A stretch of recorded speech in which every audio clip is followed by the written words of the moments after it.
Oakland Athletics Baseball on Comcast Sportsnet, part of the NBC Sports Group. Yesterday, the Angels came to town knowing to get back in the playoff picture, they would have to play their best baseball. Coming in, the Halos had been hot, taking 9 of their last 12, and that trend continued in Oakland as they pounced early and often, playing the style of baseball everyone had expected of them in April. Now is the time for the green and gold to put Labor Day behind them and start a new winning streak. For every bump in the road they have faced this season, the A's have proved that they are able to hold their own. Bob Melvin and the boys know they must play their best against a bitter division rival. It's Game 2, A's-Angels, next.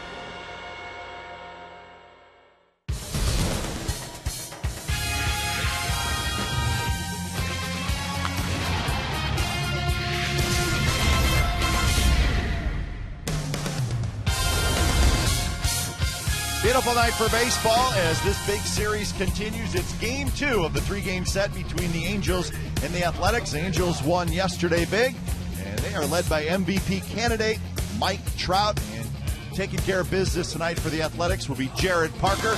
We hope he has a good outing against these Angels. Updated standings, the A's still 4 back in the West. And in that wild card, the Orioles have won their game over the Jays. So they are now sitting in that second spot. The A's just a half-game lead for the first spot in those wild card standings. Good evening, everybody. Welcome to Oakland A's Baseball, along with Ray Fosse. I'm Glenn Kuiper. You saw Jared Parker. He'll be making his 24th start tonight, Ray. We talked about it in the pregame show. He's a young pitcher, rotation for the first time, pitching in September. So we've seen a little bit of inconsistent pitching from him lately. Exactly. Decisions, he's won 2, lost 3, won 2. So there's the inconsistency. His last start against Cleveland, I asked him, I said about the changeup. He said, I never had the feel. He has to have the feel for his changeup to be successful. He knows that. He has a very good fastball, but the changeup really works perfectly off of his fastball, whether it's a 2 or 4-seam fastball. But he needs to be consistent. This is the time of the season when the A's need Jared Parker as well as the rest of the rookie pitchers to pitch well. And remember at the beginning of the year, the Angels were struggling to score runs. Not anymore. Their lineup is clicking, and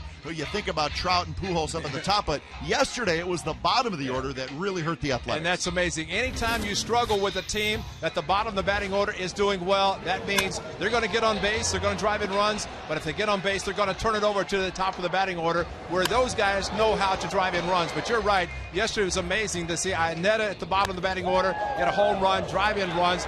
Throughout that part of the lineup, they were outstanding, and that's something the A's have to work on to make sure keep those guys off the base, because you know at the top of the order, Trout's going to get on. Then Hunter and Pujols, that's a very tough part of the lineup. So Parker will pitch for the Athletics, and Zach Greinke's going to pitch for the Angels. He is starting to pitch better for them as he's pitched well in his last 2 starts. So there's your pitching matchup, and it's Game 2 of the series coming up from the Coliseum. We'll have lineups, and we'll have first pitch. Game 2 big series coming up.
Comcast Sportsnet California is brought to you by AT&T, the nation's largest 4G network. AT&T, rethink possible. By Toyota, check out the great deals at your local Toyota dealer today. And by Xfinity, home of the most live sports. And there's the top of the Angels batting order. They're getting set to go. So are we. A's, Angels. Second game of the series. Game time weather brought to you by the Santa Cruz Beach Boardwalk. Get to the beach. The admission-free boardwalk is open this weekend. 64 degrees and a cool night at the ballpark. Crowd still filing in. So let's look at the Angels lineup for tonight. You saw Trout and Hunter. They'll be at the top. Pujols hits third. Then Kendrys Morales is back in the lineup. Kendrick will hit fifth. Ibar sixth. Callaspo seventh. Wells eighth. Iannetta ninth. Jared Parker making the start for the Athletics. It will be his 24th, the third against the Angels, and tough going for him in the last start against the Angels here at the Coliseum. It was Jared Weaver, a 4-hit shutout, but for Jared Parker, he had given up hits, 2 out hits, and each time they drove in 2 runs. So for him, the key is to get the third out as quickly as possible, especially with runners on base, and get the A's back in the dugout to try to score. Here's the A's defense tonight. It'll feature Cespedes in left, Crisp in center, Reddick in right. And then on the infield, Donaldson, Drew Pennington, and Moss, with Kataris doing the catching.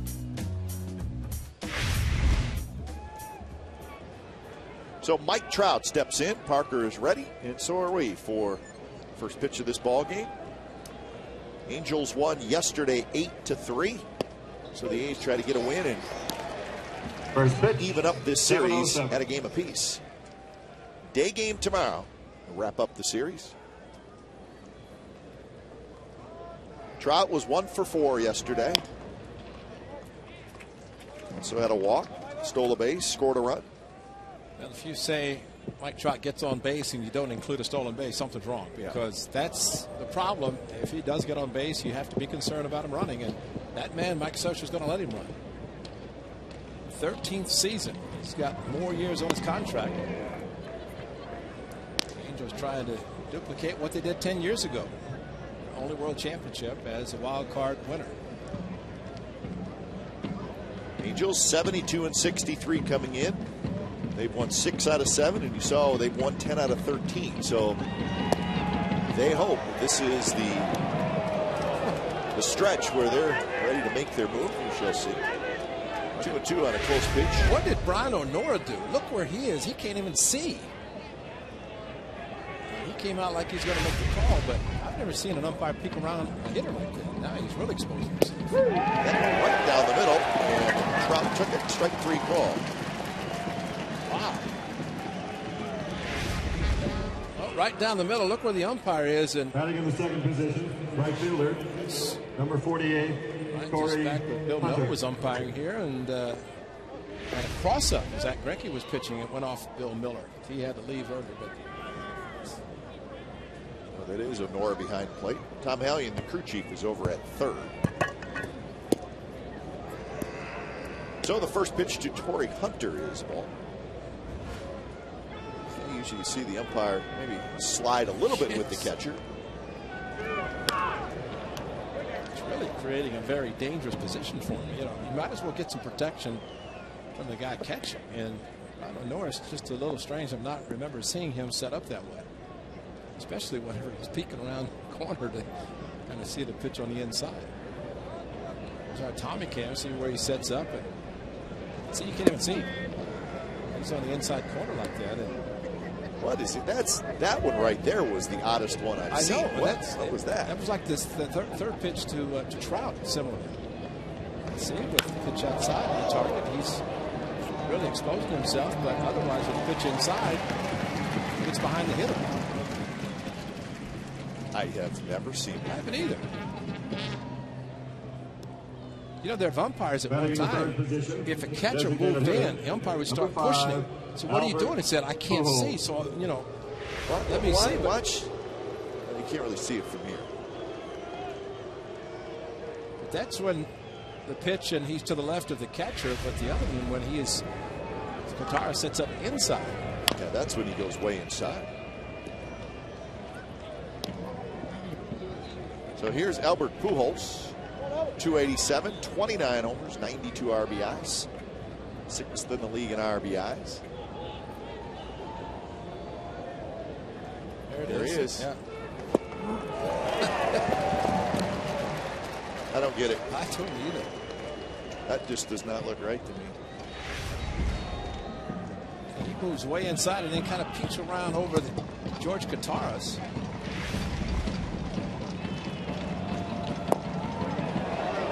Got to think about Albert Pujols. The appeal goes to first base, no swing, but Pujols' first year in the American League with a calf injury. Here's the check swing, and oh, he went. Wow, that's a strike. High. So Pujols just got a piece of it. Pujols has a calf injury that he sustained in Boston, and he's been DHing. See, what? Yeah, What? I've never seen it. You cannot see the umpire. He has to peek around the corner, kind of peek around as he's behind Pujols that much. And then he just opens himself up clearly to. And that one's drilled to the gap. Pujols not running real well. He's going to have to hustle to second. The throw is just a bit offline, and Pujols kind of limps into second with a double. Well, that check swing, I hope, is not costly because he definitely went through as strong throw came back in from Cespedes, but this pitch changeup left up. Pujols very strong. But if he's the National League, he's not playing because there's no DH. But his first season in the American League where he can DH with a calf injury, and he is really running almost scary. He goes into second, doesn't slide, but limping, and watch how he goes into second and starts to slide and holds up, favoring the injured calf. Still a very strong hitter. Here's Kendrys Morales. Morales did not play yesterday, and there today he's playing first base. Mark Trumbo has the day off. That one cued slowly toward Donaldson, who fields it, throws across in time, side and tired. So Pujols a double. He is stranded. No score after a half an inning.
Lineup for tonight.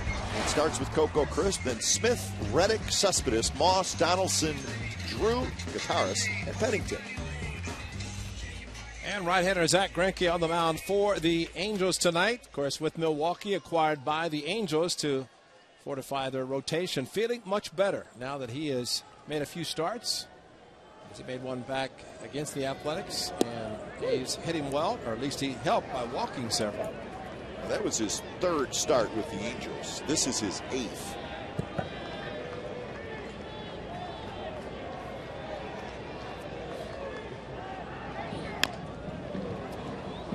check swing bouncer toward Callaspo, and that's out number 1. But Ray, Angels people kind of said that, Greinke needed a little while to kind of settle in, and now he is just starting to feel a little bit more comfortable with this new team. The defense behind Greinke has Wells in left, Trout in center, Hunter in right, Callaspo, Ibar, Kendrick, and Morales, with Iannetta doing the catching. But when we saw him here, I don't know that we've seen him struggle like that against the A's. He's pitched fairly well against the Athletics. Well, he just didn't have any control, and he and his catcher had a tough time getting on the same page. And a cross-up with Iannetta behind the plate that ended up hitting Bill Miller in the face, that he had to leave a little bit later. Let's see, the last 2, he has indeed settled in. He's beat the Tigers and the Red Sox. Overall, he's 12-5 with a 3.82 ERA, 170 innings. So that's the combined numbers with the Brewers and the Angels.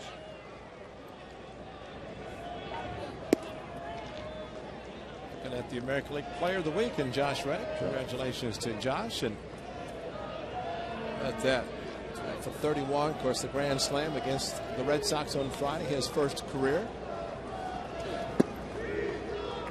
You throw a grand slam in there, and that's going to help your chances. 28 homers, 75 RBIs for Reddick. A couple of those home runs this year against the Angels. The great thing about Josh Reddick is we have seen the complete player, great outfielder, 13 assists, playing right field, and as he would quickly say, getting a chance to play every day, and that's kind of simplifies it, but the meaning for a player to know he's going to be in the lineup really helps him tremendously, to know that he can struggle, but still he's going to be in there. That curveball is low. I think that's probably a strike, but Reddick will take it. It's 3-1. Big curveball, and Greinke does have that pitch. Comes right back with a fastball, and it's 3-2. 73-mile-an-hour curveball to a 91-mile-an-hour fastball. So you look at an 18-mile differential with the 2 pitches, which he can do. He at one time was throwing the curveball in the upper 60s. Just threw it in with a lot of control. That one missed inside, so it's a 2-out walk. Cache Creek playing the numbers. Josh Reddick's batting average versus the different pitchers. Different pitches, I should say. Fastball, breaking ball, changeup. Are you surprised, Ray, that he's hitting .529 against the breaking ball? No, 500 against a changeup and breaking ball. And, not bad against fastballs, but you throw him something off speed and you want to try to fool him. You don't fool him half the time. He really has that ability to keep his hands back, which all good hitters do. Well, I want to see Iannetta move inside. He's the right-handed hitter. Looking into the dugout, has to really turn to the side to get the pitch out, throw over and center from Mike Scioscia.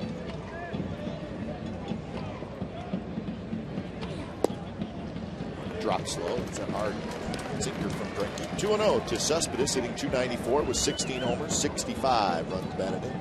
The game on August the 8th, Greinke walked 5, all 5 coming in the 4-run second inning. Shocking. 3 of them scored.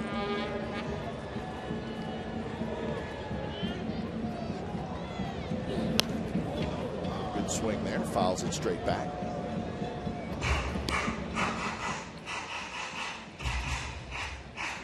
And the A's could have scored more that day because they had base runners all over the place. Got a no decision is he actually left with a lead. But Troy Hawkins gave it up, and he's won the game 9-8.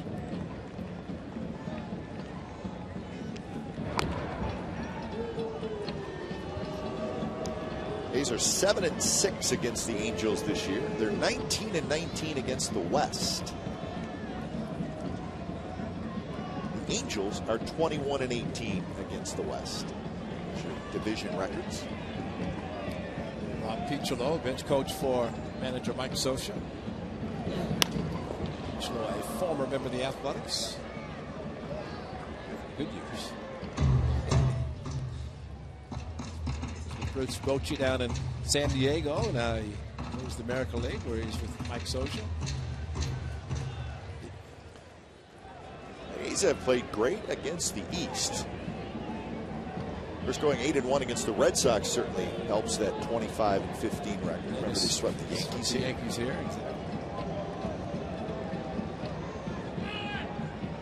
2-2 pitch. Good take by Cespedes. Now full count. That'll get Reddick on the move. I'd like to see that slow 73-mile-an-hour curveball thrown to Cespedes. He might hit it in the second deck. Freddie Garcia tried to do it with a slow curve, and he crushed it. And Moss waiting for his turn. Greinke will throw anything at any count. It's not like he's going to sit on one particular pitch to use. Broken bat flare, and that's going to fall in. Reddick will go to third, and he'll stop there. So Cespedes boots one into right field. First and third, 2 outs.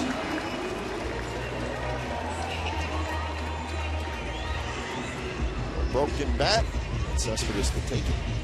Well, he's very strong. It's a fastball inside part of the plate, and swung hard, hit it to right field, and very softly. That ball gets down a little bit more and then spins more into foul territory. Kendrick able to get to the ball, but they could have spun more towards the bullpen, and Reddick could have scored as he was on the move on the 3-2 pitch. So Brandon Moss with a RBI opportunity here in the bottom of the first inning. The A's fell behind early yesterday. The Angels scored 2 in the second, 2 in the third. A's could never. A couple chances to get themselves back in the game. They got close. The ball is outside, 73 miles an hour. Great thing about Brandon Moss, 15 home runs, a career best for him. But he's using the whole field. Getting by the home run, he hit straight away center in Cleveland into the trees. Progressive field. Fastball. One of the things too, if he gets fastballs away, he's usually less inclined to try to pull those pitches. That time you open up a little bit too much.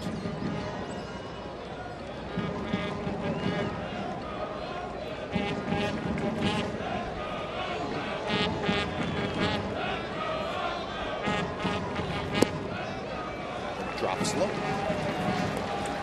So we're seeing all of Greinke's pitches. Pretty good two-seam sinker. You can get it up there 92, 93. It's that big curveball. The thing about his curveball, it's not like he throws it hard enough that it might bounce and create a wild pitch to help the A's. He kind of flips the ball up at very little velocity. Cespedes took a step toward second. It was a serious fake to third, look to first.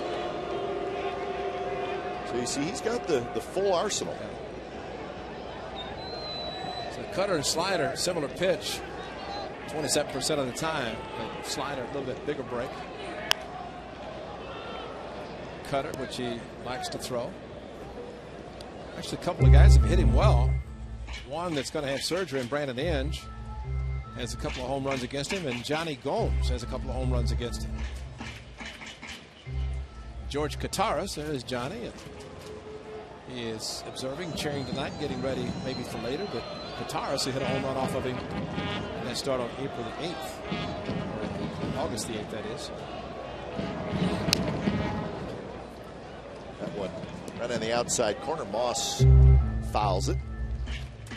A lot of times a catcher who has caught a pitcher, as the case of Kataris in Milwaukee with Greinke, say maybe they know a little bit about it.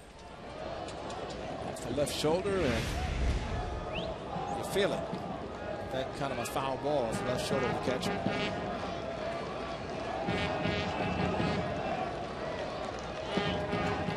So another 2-2, but the fake to third. I think guys are just doing that more this month, Ray, because it's probably going to be eliminated next year. So they want to, they just want to get somebody with it. And maybe they can. In the dirt, Moss swings and misses. So the A's a little something going against Greinke, but do not score, stranding a pair. An all-new Chevy Spark. Or also win tickets to an upcoming athletics game.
Casino Resort.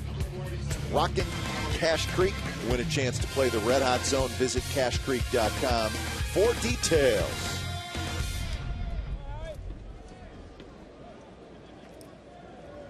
Second inning, it'll be Kendrick Ibar Callaspo against Parker. No score.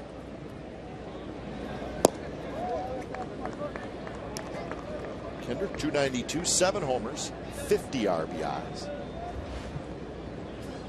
2 for 5 yesterday with a run score. Hit hard on the ground to Stephen Drew, and that's out number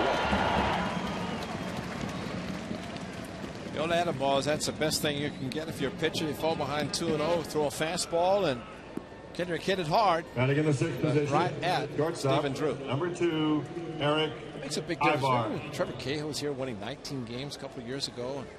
Just seemed like he had so many ground ball outs, but they seemed to go glove hand. No question. Just, you know, and all of a sudden right to the infielders, and he wins 19 games. And all it takes is for that ball to be another foot either side. And it seemed like last year that's what happened when Trevor was here. The life of a sinker ball. That's right. Ibar out in front. Well, it sounded like that was one of the reasons why the Diamondbacks really wanted Trevor Cahill. We were in their ballpark this year. It's a live ballpark. And they thought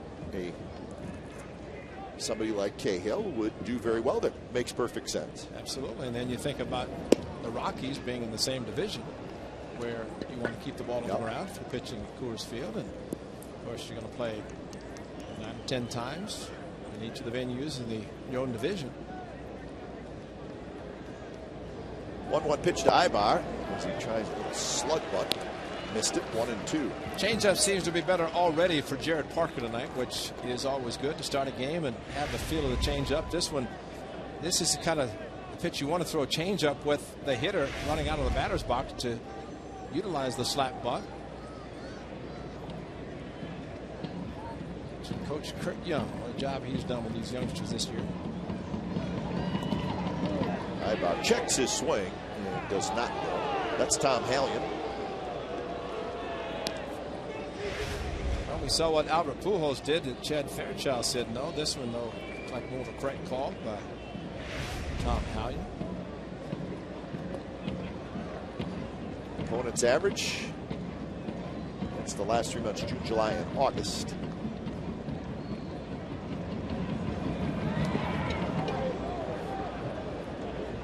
So now a full count to Ibar with Cayaspo in the on-deck circle. Ibar are very fast runners. It's dangerous on the bases. That's a 2-2 changeup in the dirt that he didn't offer at. And if you want to try to get the changeup working, throw it again or call it again. 3-2. Ibar rips one toward Moss, who handles it, steps on the bat. A little hard hit ball again, but it's an out, 2 away. Ibar's going to watch it. You don't even watch. You know, you hit hard. And great play by Brandon Moss. That could have eaten him up. Kicked off down into the corner, but he tried to get in front of it. Went to his right to get in front of it. The ball took a big hop back to his left and handled it nicely. Not bad for an outfielder. Turned first baseman.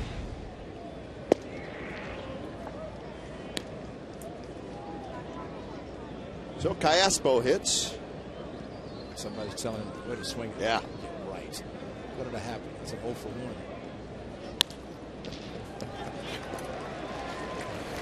1. Just don't say anything to the guy. Right. Leave him alone.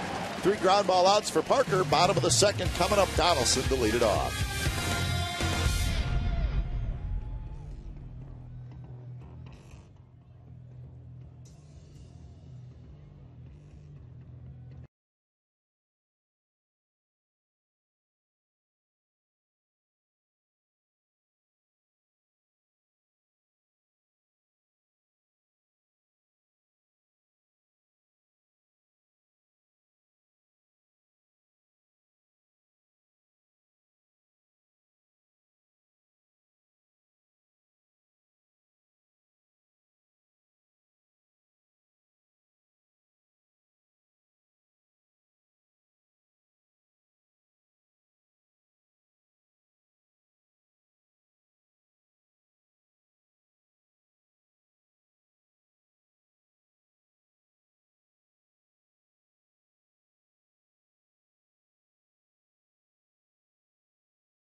And we win a new 2013 Chevrolet Spark.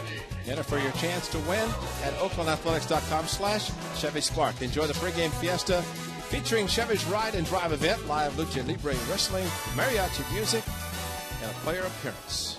10,000 fans will also receive an Athletico's tote bag. For more information, go to oaklandathletics.com/Chevy Spark. I just noticed something. What? I'll be wrestling here. Uh-huh. What kind of wrestling? Lucha libre wrestling. You ever seen Lucha Libre wrestling? No. Oh, is it good? Oh, man. Well, we will see it on the 16th. Mariachi music. I'll tell you what, it's something like you've never seen before. I can't wait for you to tell me about it later. Which I'm just gonna make sure people come out to see it. That's how good it is. That's how good it is. Yeah. It's teasing everybody. Yep, that's right. It's that good. Okay. Another shot by Donaldson. On the run is Trout, and he makes the catch. Can't hit it that direction. Plus, you're going to hit one like that, hit it in the daytime. Cooler air tonight. Well, that one really just kind of, he just didn't have any Batting in the 7th position. carry to it, and he really hit it hard. Number Drove 5. it well, and Steven. but you can just tell the difference tonight and yesterday afternoon and tomorrow afternoon in the series finale. 2 of the 3 games that we played with bright sunshine, all heading towards the gap, but Trout has too much speed. Another line drive off the bat of Donaldson. First pitch strike to Stephen Drew, hitting .261. 1 homer, 4 RBIs. That's with the A's. Those are the overall numbers. Excuse me, Rex. No, that Chevy. Just thinking about that Sunday, that Chevy. Right? Probably the parking lot. See how they set up the cones? I did. I saw that when we drove. Go fast or slow. But if you're going to be out there in somebody else's car, you're going to go fast, aren't you? Yeah. Reminded me of the driver's ed test. No. Yes, I do You remember. got to practice a little bit, and then you're ready to roll. Can they give you the keys with nobody sitting next to you and look out? That's if you get it on the first time. So you're telling me you didn't? I did. I snuck it through. Slipped the guy a couple bucks. No, don't say that. 2-2 to Drew.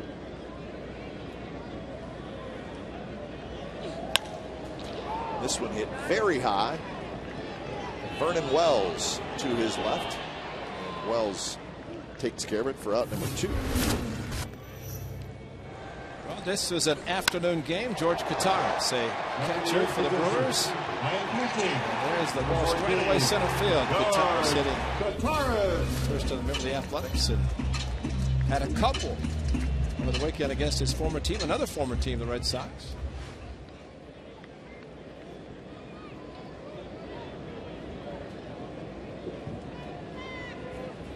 6 homers overall for Kataris.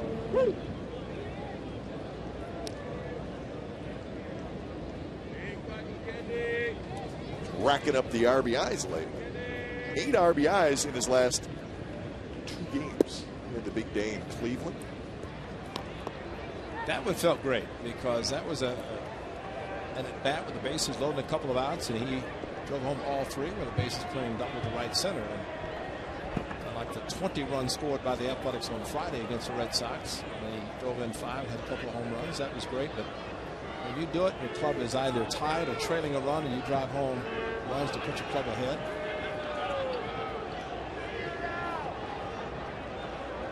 Greinke and Iannetta cannot get on the same page.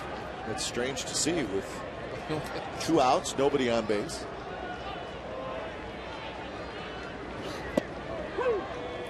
Well located fastball there for Greinke. Worst thing you can do if you've been a catcher and you've caught a pitcher that you're facing, last thing you want to do is think how he would pitch you. Just try to look for the baseball and hit it. There are times that catchers will call pitches that they have difficulty hitting. Can't hit a curveball. Good call. Pitcher's going to call a lot of curveballs. Could never So hit if I can't hit it, this guy's not going to hit it either. I'm not going to hit it. I know he's not going to be able to do it. Nasty pitch there. So Greinke has a 3-up, 3-down inning. Couple of strikeouts through the first 2 innings. No score after 2.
Place a deposit on a 2013 A's ticket plan. For more information, call 510-638-GO-A's or go to oaklandathletics.com/deposit.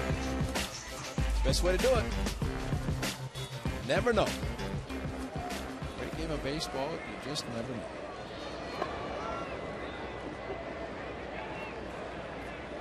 Well, some finals coming in, so we'll start feeding those to you with first week of September. Maybe the biggest game is the Rays and the Yankees, and the Rays won again. Tampa Bay 5, New York 2. What's the division look like in the East? It looks tight is what it looks like. Because Baltimore beat Toronto 12-0. So the Orioles are hot. And how about that? The Orioles and the Yankees are tied for first place. And the Rays, a game and a half. Wow. That is a wow, because considering where the Yankees were and what everybody expected and expects the Yankees to do, and remember, the Yankees don't try to win the division or just go to postseason. Their main objective from day one is to win the whole thing and try to improve on their 27 World Championships. 2-2 pitch to Wells is hit very hot, shallow right field. Reddick is under. He's got it. Pennington, the second baseman, pointing. He was not going to get to the ball, but that's a help because a little bit of twilight now. Ball gets up high and not really that dark. Lights are on, of course, but Josh Reddick able to pick it up immediately. Left Pennington, yep. It's a little tough to see. And so get all the help, especially infielders pointing up and at least giving an idea to the outfielder where the ball is hit. First pitch to Iannetta, swing and a miss.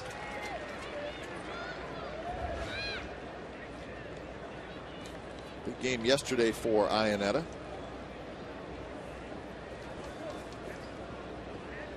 Iannetta was missed. He's on the disabled list, and he is a good catcher.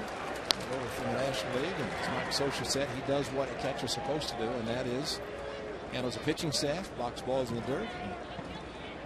Saying whatever he can offer offensively, which is pretty good, is a bonus. And he drills this one left center. Cespedes on the run, and he tracks it down. Nice play by Yoenis Cespedes. Well, glad he caught that because it was a fastball inside. He just threw a fastball by Iannetta and then tried to go inside. A mistake not getting in far enough. And Iannetta hit it hard, but the speed of Cespedes and a great jump moving to his left and able to catch it and flip it to Coco and get the ball back in. A little crossing pattern. Getting ready for the NFL this Sunday. How about that little flea flicker pass? How about that, huh? I didn't say it. You brought it up. You are clearly more into the NFL this year than years past. I like the flea no flicker. question about the it. flea flicker. You know, that was always one of my favorites. I think Cespedes even knows about football. He's going to know about it, isn't he?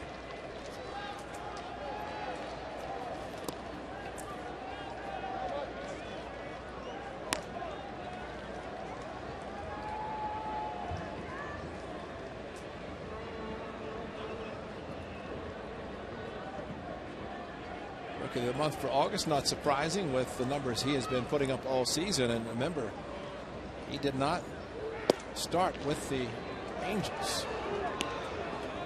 I think he's got that rookie of the month thing fairly well taken care of. I'd say, how about for the year? Yeah. Missed the first 3 weeks. Scored already over 100 runs.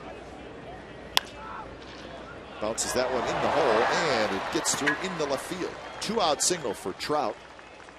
So that's the second hit. And for an October Quest update, let's check in with Brody Brazil. Now batting, number 48, Corey Hunter.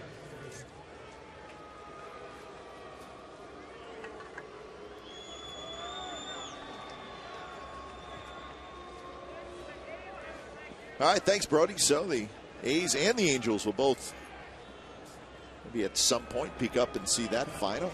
So the Royals helping out these two teams, beating the Texas Rangers. Well, both clubs already know, and both clubs know that a win tonight by either one picks up the full game. The Angels maintained yesterday by beating the Athletics, as the Rangers did win. The A's lost a game. So now the A's have a chance to move to within 3. Or the Angels also have a chance to pick up a game if they should win. The A's want to win the series. Cav, I think you brought up a good point early about winning series in September. That's going to help you go a long way, especially when you're playing teams that you're trying to hold back or catch. Melvin has been there, so has Mike Scioscia as managers. I guess the point we were trying to make is if the A's have the top wild card spot right now, they don't have it by a lot, but if you do, and you're not trying to play catch up, then there's less urgency to string together a 5-6 game winning streak, just win series. Now it's very close in that wild card, obviously.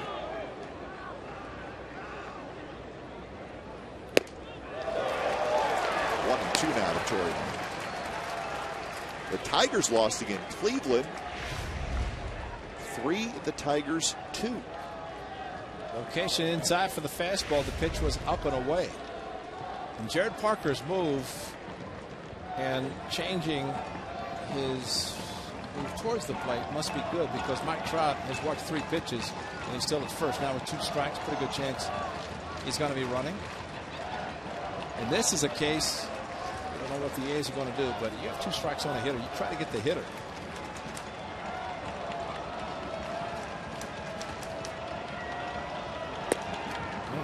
Not running. Pitches outside, 2-2. And the thought here is that if you pitch out and Trout steals, you're throwing a ball, a pitch out of the strike zone to the hitter, and if he does steal, then that hitter has a chance to drive him in. I'm just shocked that he hasn't run. He's got a bigger lead now. Less likely for a pitch out 2-2. He's going in. It's rolled foul. So Trout will head back. Trout with 43 steals. 3 more than Rajai Davis for the American League lead.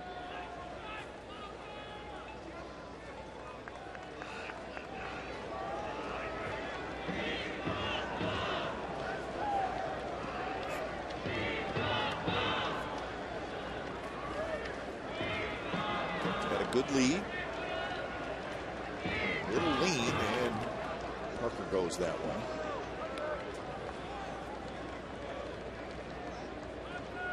There's Trout and Davis. Ben Revere with 32. Coco's on the list.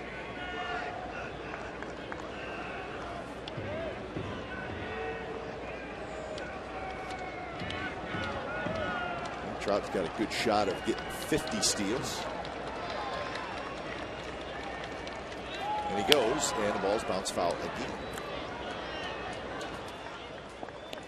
With Trout, you watch him, Ray, and he's at full speed after about 2 steps.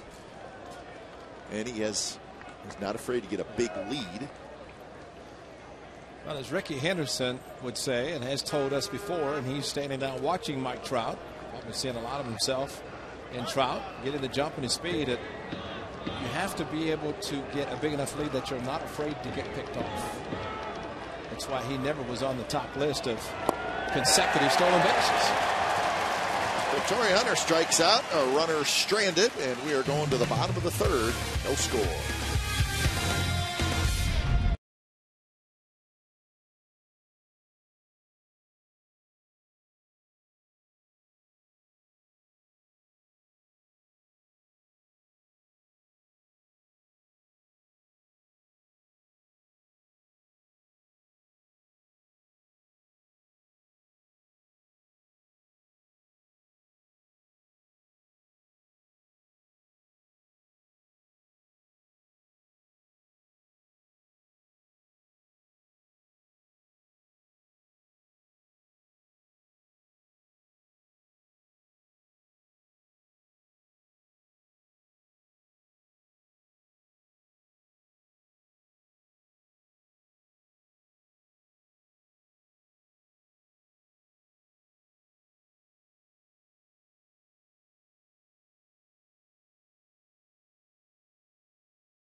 Athletics and the Angels, two playoff hopeful teams.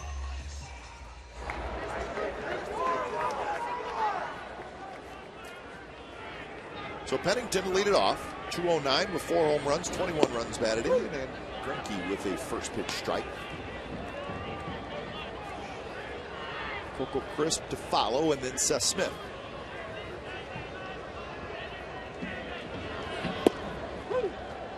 So Greinke tonight is completely opposite of what he was the last time he started here, where he was kind of all over the place. But his stuff looks much, much better tonight.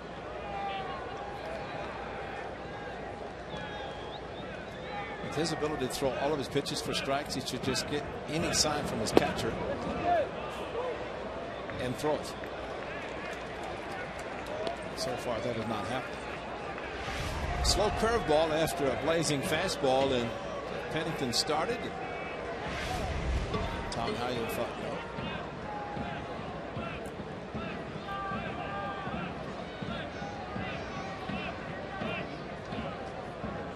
So again, they're not able to get on the same page. Pennington down the left field line, but it'll be fine. I mentioned that score last inning, Ray. The Indians 3 and the Tigers 2. So that was the same score last time. So we saw Cleveland, and they did not look good. But they go to Detroit and take the first 2 games of the series. They were just getting out of town. Yep, maybe. And in front of big crowds, and you know that's the case in Detroit. American Park, and the Tigers in contention. They've been drawing well.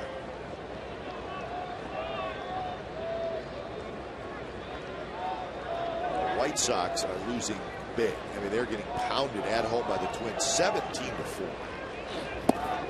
Good breaking ball, and Pennington strikes out. That's the 3rd strikeout for Greinke. Here's our Farmers Insurance report card. The last time it happened, it was 2004. 8 players with at least 10 home Now batting, runs. center fielder, number 4, Coco. So, 2014. Your Power Raiders. Vez and Dye. Bobby Crosby's rookie year. Yeah. Josh Donaldson has a good month of September. He can make it now. He has 6, and he has really been swinging the bat a lot better since coming back this time. And Josh with a hip flexor injury that kept him out for 1 game, but then Brandon Inge re-injured his right shoulder. Donaldson getting more of the catcher mentality. Play hurt if you have to.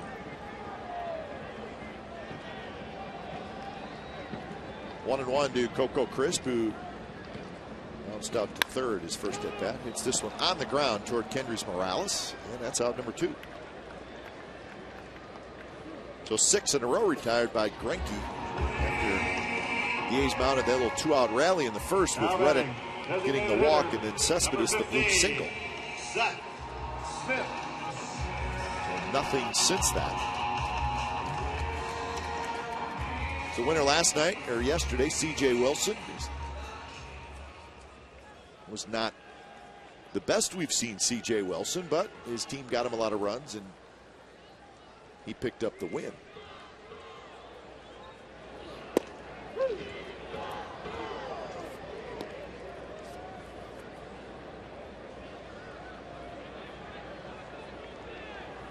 Seth Smith hit a line drive right at Morales in the first inning.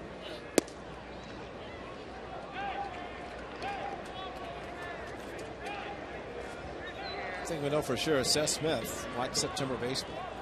Started his first season 07 with a miraculous Rocky run. And he was right in the middle of it. So I'd say his experience can really be helpful for the Athletics, especially in September.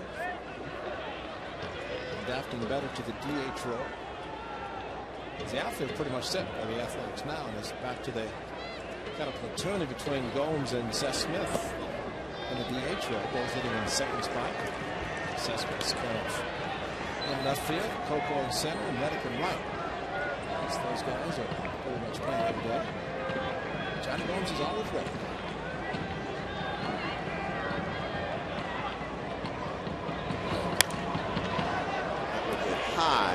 foul. Left side.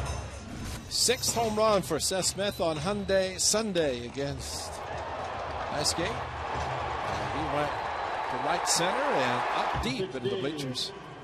13 home runs and 6 of them coming on Hyundai Sunday. This one hit well to left center field. Vernon Wells going back, and he leaps, and it's off his glove. He picks it up at the base of the wall, and Smith with a double.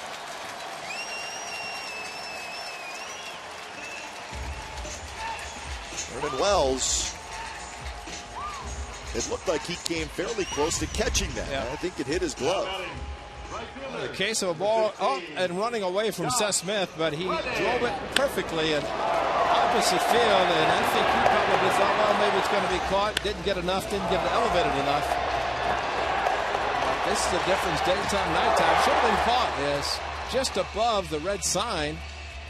But the problem that Vernon Wells had, he ran into the wall as he ran back. Instead of getting back to Wells, he hit too hard on the line drive by Seth Smith. A higher fly ball, he could have gotten back and jumped and probably caught it.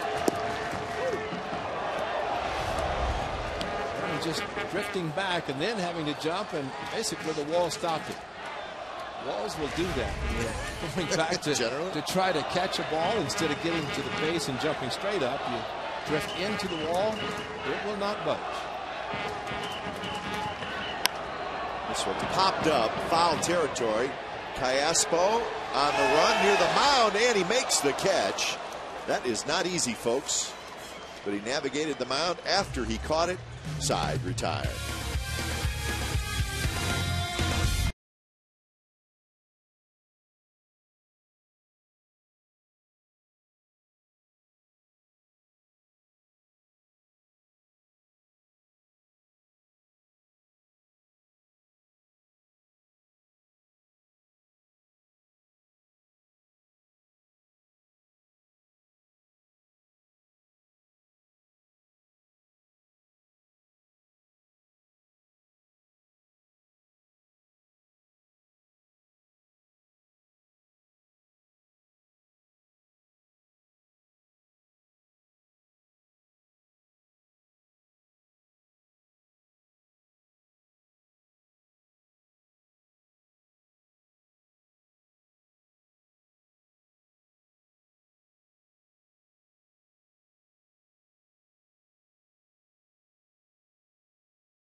Team with a couple of hits. We have not seen an error.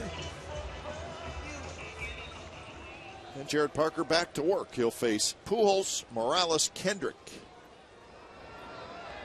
That's the heart of the order.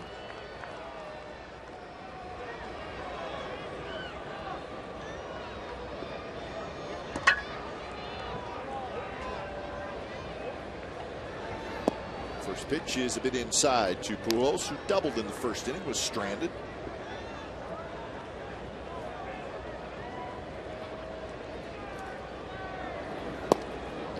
Down and in again, 2-0. Trying to get it, chase the sinker, the two-seamer down and in. So far, not biting as he did in the first inning. This one hit hard to Drew, stays with it. And that's out number one. So when that put down the 6th, I put AB at a ball. Yeah, that wasn't out. He's had a couple of those. A couple hard ones.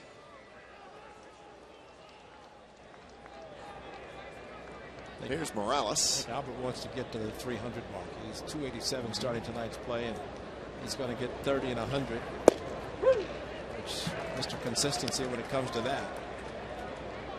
Usually he's over 300 with his batting average. This guy's been the big story for the Angels this year. Kendrys Morales, after missing 2 seasons. For him to be able to play first base, I mean, that says a lot about what he has done and how well he's coming back. That helps the Angels out too with Pujols not at 100%. It's that one through the shift, and that's a base hit. So Kendrys Morales, nice job of hitting. And that's the 3rd hit. Add that to the spray chart. That was a spray chart hit. Now Drew was playing over behind second base. And Howie right to the shortstop position, and you know, he really just went with the pitch. I'm sure that the spray chart, the reason the A's employed the shift was that they thought that off-speed pitch would be pulled, but it was up. And I just think he's the type of guy that is tough to position defensively because he uses the whole field. As indicated by the grand slam, he had opposite field. Power hitter who uses the whole field. Jumped on home plate with the grand slam, but the ball was hit to left center from the left side. So here's Kendrick, grounded out to short.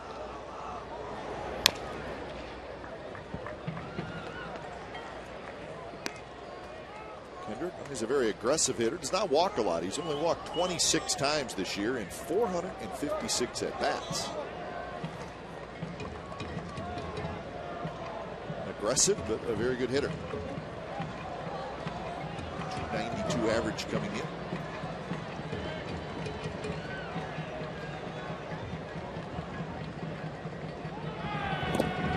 Angels as a team 3rd in the American League in runs scored. They're 6th in the league in home runs, and they're 2nd in the league in stolen bases. They will move it around. Interesting. 1st in sacrifice hits, not sacrifice flies, sacrifice hits. So they can play a little bit of small ball if they have to. Kendrick swings and misses. 3rd strikeout for Parker. Cap, that's the reason they won the World Series in 02, because they can play small ball. Now batting, off-speed pitch from Jared Parker, and Ibar. Get a hitter way out of the front foot, especially someone who hits as well at the opposite field as Kendrick does, to get him to chase the change a good one.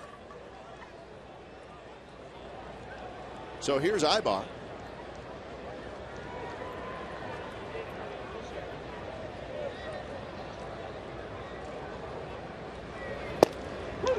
First pitch, fastball, first time.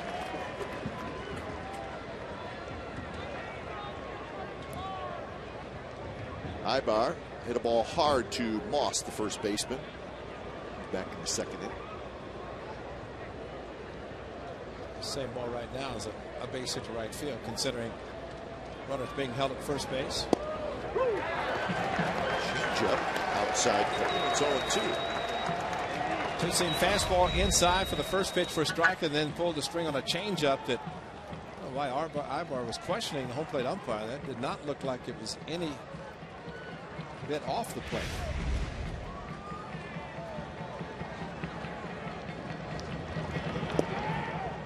In the dirt. Ibar lays off.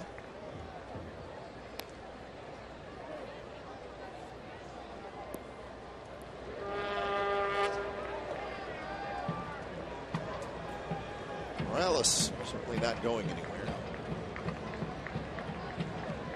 All the more reason to maybe even play. Play a little behind. Yeah. Good.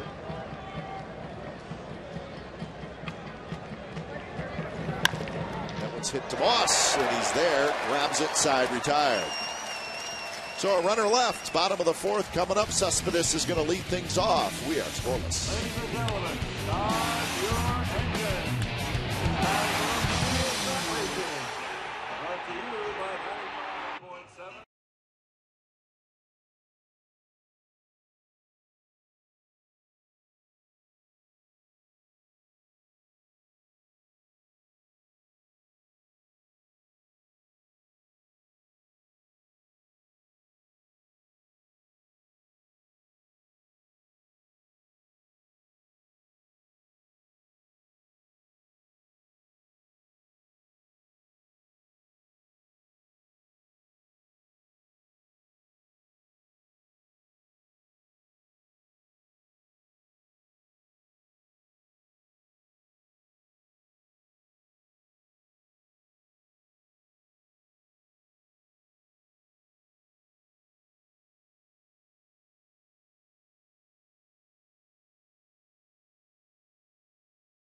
followed by Moss and Donaldson.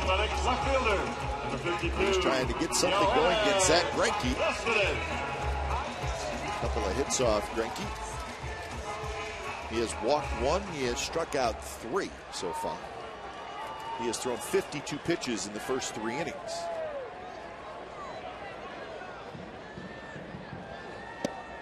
First pitch is a little slider that just missed outside. Cespedes looped a single down the right field line in the first inning. That put runners at first and third, but the A's could not capitalize. 2-0.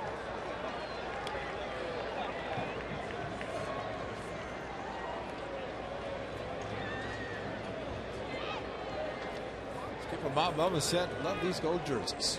Got one tonight. That one driven to right field, but Torrey Hunter's there. Couple steps to his right, he's got it. That's out number 1. Here's our Ford right choice. August 8th of this year, Yoenis Cespedes steals his 10th base of the year. He's in against the Angels, makes him the 3rd rookie in Oakland A's history with at least 10 home runs and 10 steals in a season. Mitchell Page in 77, Jose Canseco in 86. So he's a 10-10 man. Got a chance to be 20-20. Well, I think he's got a chance to do that. Yeah. That one hit very high, deep, well foul, and into no man's land out there. Somebody's going to get an easy souvenir. He's got the 20-game win streak sweatshirt or jersey shirt on. I thought he was going to hit the tarps. Looks like Saltamaki did on the other side. 0-2 now to Moss.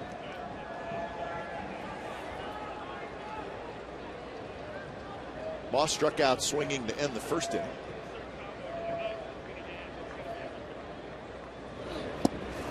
That's the nasty pitch off speed, moving down and away from Moss, so he strikes out for the second time.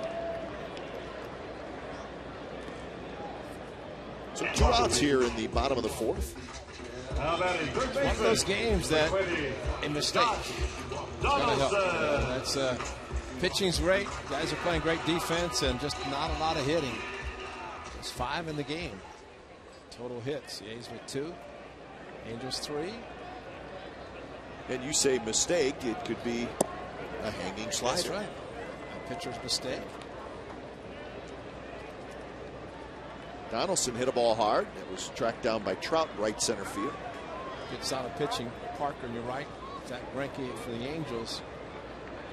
Keeps the fielders on the toes. This was yesterday for Josh Donaldson. C.J. Wilson in center field.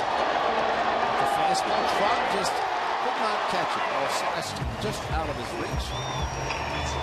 Number 6 for Donaldson.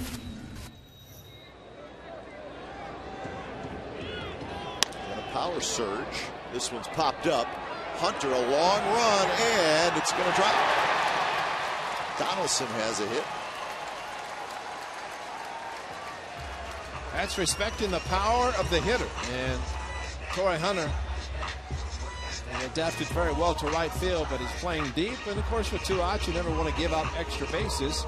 Howard Kendrick, a long run from second as he was playing Donaldson to pull. And he takes the cut fastball away from him and lofts it in the middle of 3 guys. So just could not get to it. Hunter might have been the closest. So here's Drew.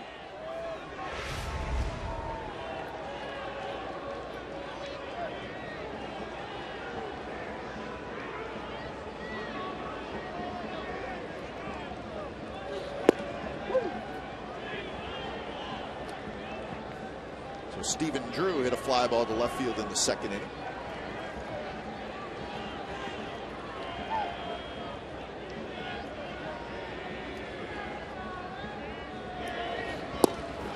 Drops low. So 3 hits now for the A's off Greinke. Little bloop singles and a Smith double off the wall in left field.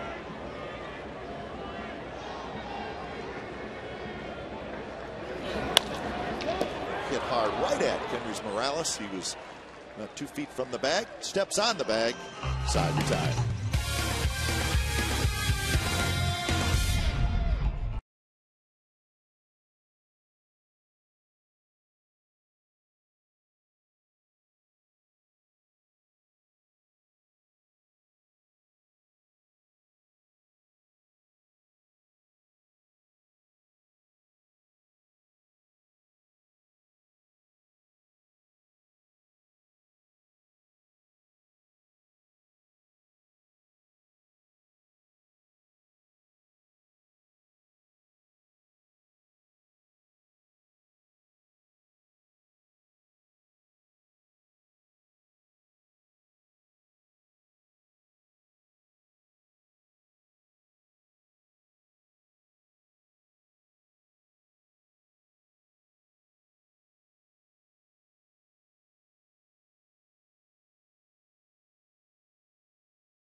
3 pairs of rookie teammates in Oakland in his history to each make 20 starts in a season.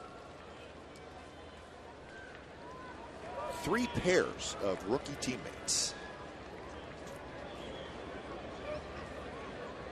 Cayaspo to lead it off against Parker here in the top of the 5th inning. First pitch is low. Then Wells and Iannetta, so the bottom 3 in the Angels lineup. Remember, it was the bottom of the lineup yesterday that did all kinds of damage. Strike call. By the way, the boys coming up with some tough questions. Or you just hadn't thought about it? No, I haven't. Thought about the answer. That one is hit into right field, and that's a leadoff single for Alberto Cayaspo. Stayed back on the changeup. Not a bad changeup by Parker, but certain hitters aren't fooled that badly. Ibar, I think, is one of them, and Cayaspo showed that he can handle the changeup at 79. 10, Vernon Wells. Stayed up enough for him that he just reached out and raked it to right field. So here's Wells. First time up, hit a fly ball to right field. Interesting note on Parker. 5th inning has been his problem inning. A lot of times you see a guy who struggles in the 1st inning, but an inning right in the middle of the game. Tyson Russ did it in his start in St. Pete against the Rays. 5-run 5th inning. Not always a clear-cut explanation for that. High pop-up. Pennington near the line, and he's got it. Wells is retired.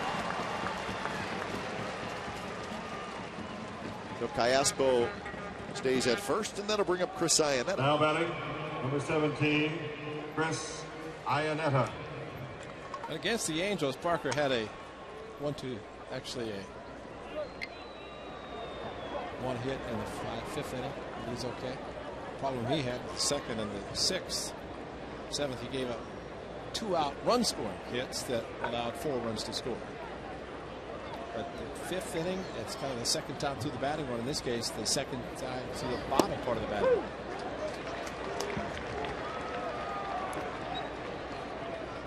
Iannetta hit a line shot toward left center field that Cespedes made a very nice running catch on.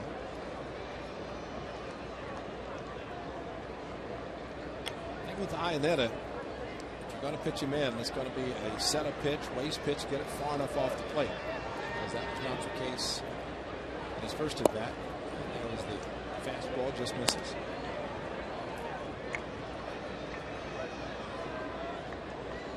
Long look down by Iannetta.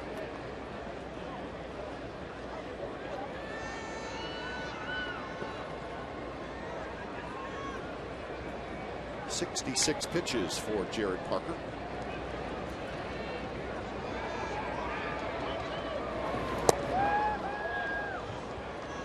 The Mariners are leading the Red Sox 3-0 in the 4th inning up in Seattle. Lester for Boston. Bevan for the Mariners. And the Red Sox have lost 7 in a row. Last night 4-1 behind Jason Vargas. Vargas his 14th win last night. Left-hander pitching well for Seattle. There's a strike.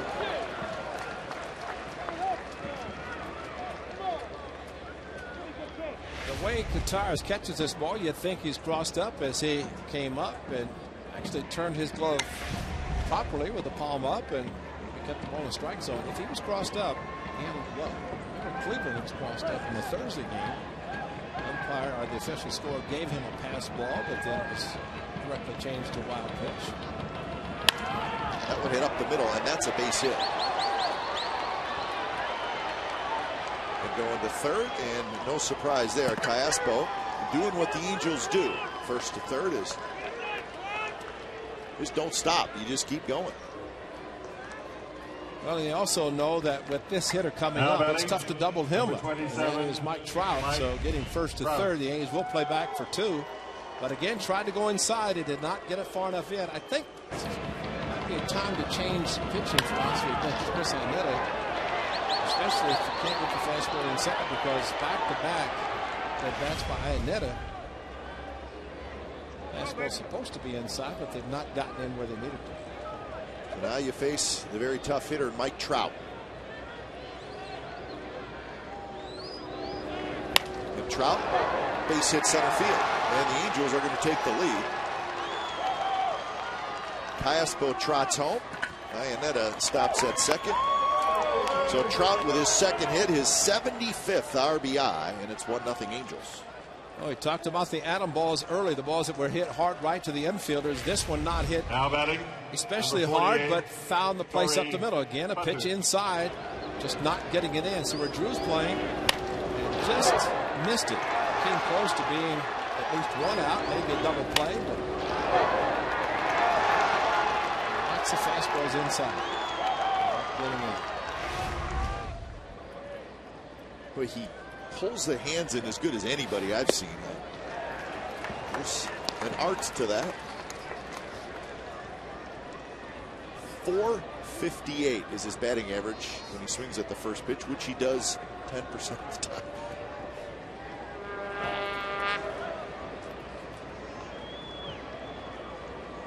Going 1 to Torrey Hunter. Hunter a fly ball to center and a strikeout.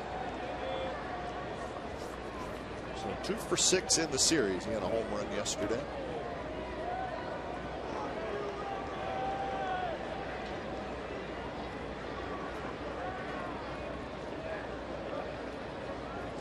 Torrey Hunter this year against the Athletics has 11 hits in 33 at-bats.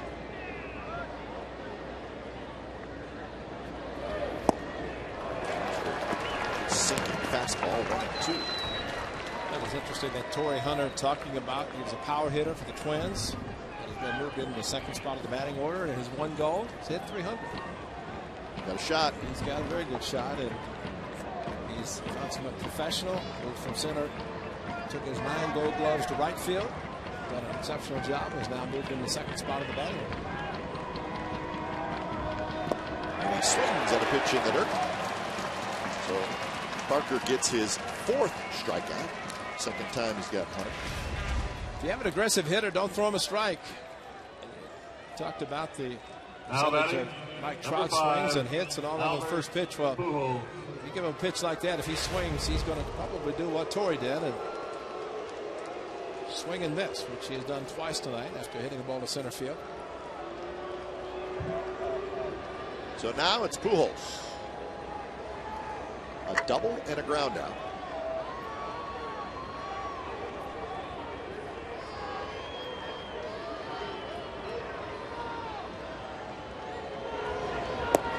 Curveball drops low.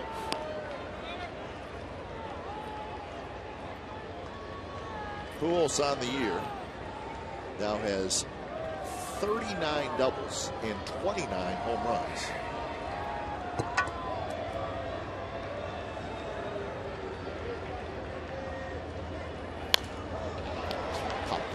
Remember, we talked in our open about the bottom part of the batting order. If you don't get them out, they get on base, you turn it over to the top of the order. And you have to worry about the guys who are supposed to drive in runs, driving in runs, and well, Iannetta's been the one that's really hurt the A's. Exactly. Guys, go ahead and change up. Started the fastball inside of Iannetta, didn't get it in, base hit, and that set up the first and third with 1 out. We're thinking about trying to double up Mike Trout. He got a base hit with a line drive to center, but even on the ground ball, he's tough to double up. So first to third for the Angels, and with the infield back, that's almost assuredly a run. Good curveball there for 1 and 2.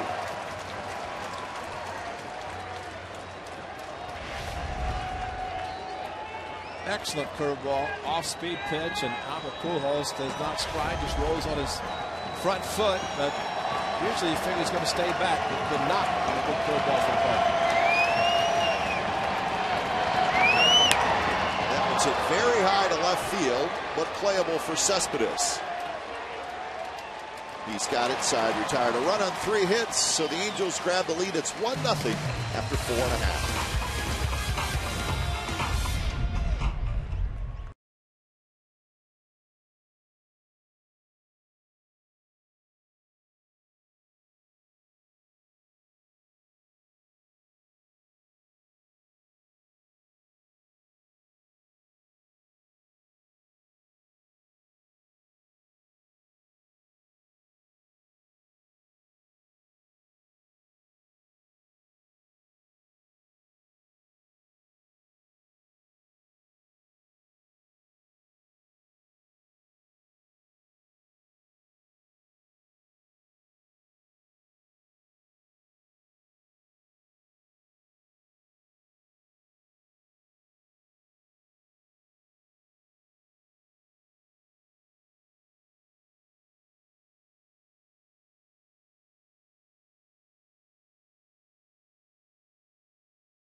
Golden Bears.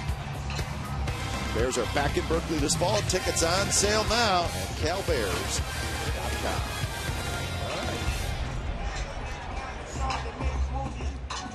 Getting chilly at the ballpark. Maybe not for that young one.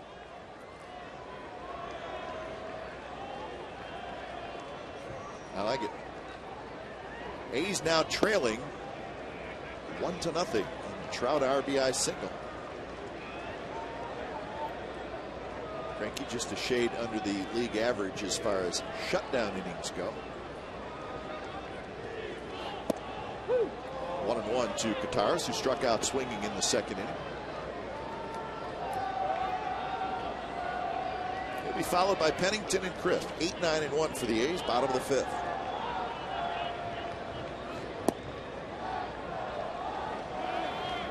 Kataris hit his home run against Greinke on that sunny afternoon. They take one to be crushed tonight and already feeling the heavier air. So you have to think the A's try to manufacture a run like the Angels did in the top half of the inning. That you really crush one, maybe even down the line. I would take a chance left center, right center. It might be a little tough. It is getting cool.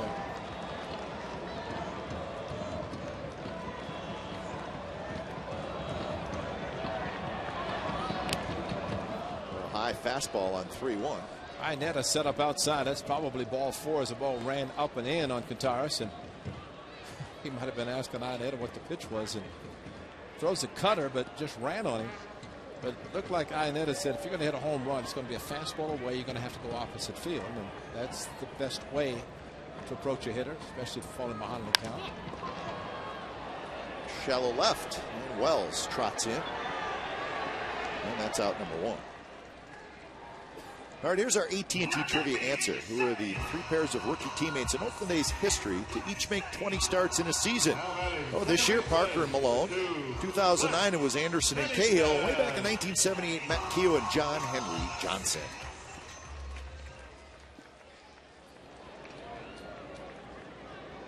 Brett Anderson is new with the Athletics. Line drive. Albar grabs it, and that's out number 2. And Pennington hit it well, but a line drive out.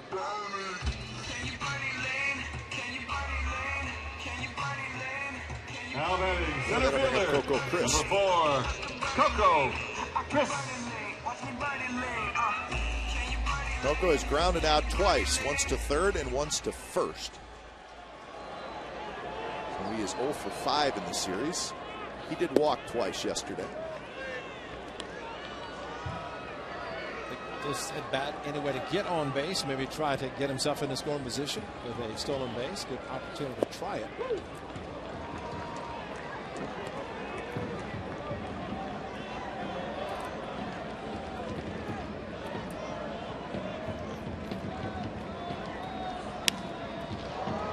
More action for Wells. He's got it. Greinke 3 up, 3 down inning, and we are headed to the 6th inning from the Coliseum. 1-0 Angels.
inning on Trout's RBI single.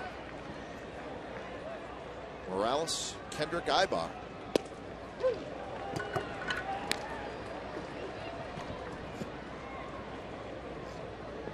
Morales had a base hit in the fourth. He also grounded out in the first.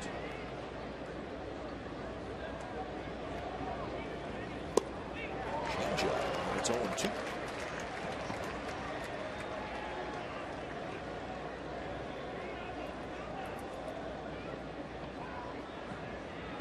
Pitch number 81 coming up from Parker.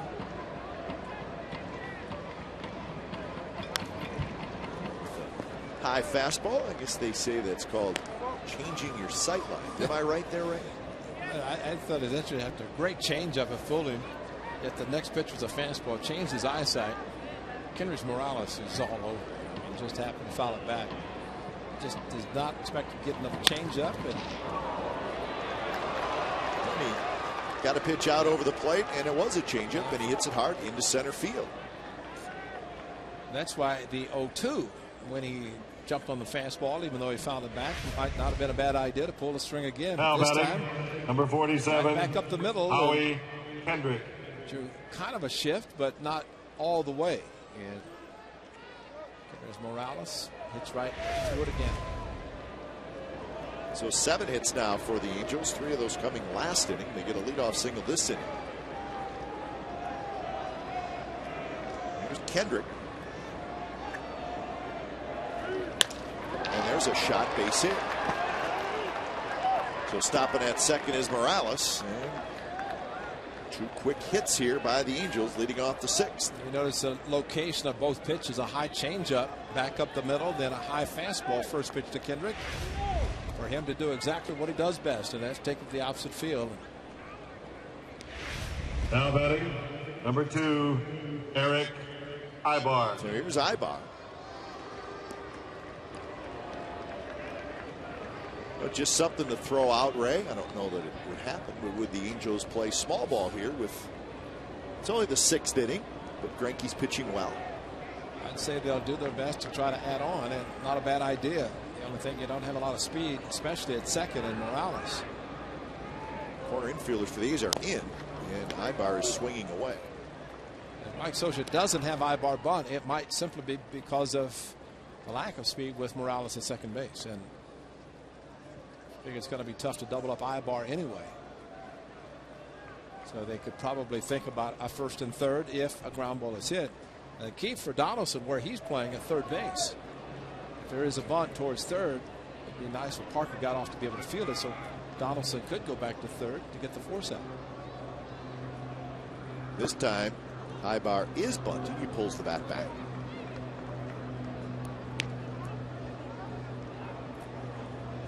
Well, as I mentioned, the Angels have the most sacrifice hits in the American League. Ibar, a very good bunter. And great speed, which means you can't hesitate about where you're thinking about throwing the ball if you're going to lastly think about getting him at first. And he bunts it, and it is a good one. And Gutierrez is going to throw, and they just get Ibar. And the A's probably had visions of trying to get it out at third because Morales is not a fast runner at all, but it was a good bunt by Ibar. Cliff Pennington again playing second base, normally a shortstop, although he played about 15 games in 08, but he had to hurry over to be the recipient of Gutierrez's throw, and that was into the runner, had to stretch and make the play. So those are the little things that Gutierrez looked to third base, no chance for Morales, but the little things when you shift from one position to another, especially as a shortstop to second. But remember, you're the guy covering first base. Callaspo hits one towards center field. It's hit plenty deep. Tagging up is Kendrys Morales. He will come in to score. Kendrick tags up and goes to third. So pretty good execution by the Angels, and they get their second run. A sacrifice bunt and then a sacrifice fly. And that's the small ball you're talking about. You put a runner at third, less than 2 outs, and now batting, it's Callaspo to hit a ball to center. Vernon Wells. So Callaspo gets his 40th RBI. Morales scores. So the last 2 innings, the Angels have got their leadoff man aboard, and they've been able to get him around.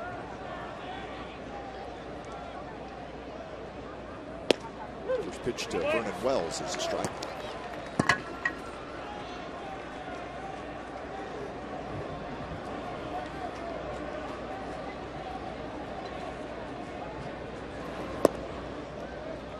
Wells was 2 for 2 with the home run, a couple of walks yesterday. He's 0 for 2 tonight.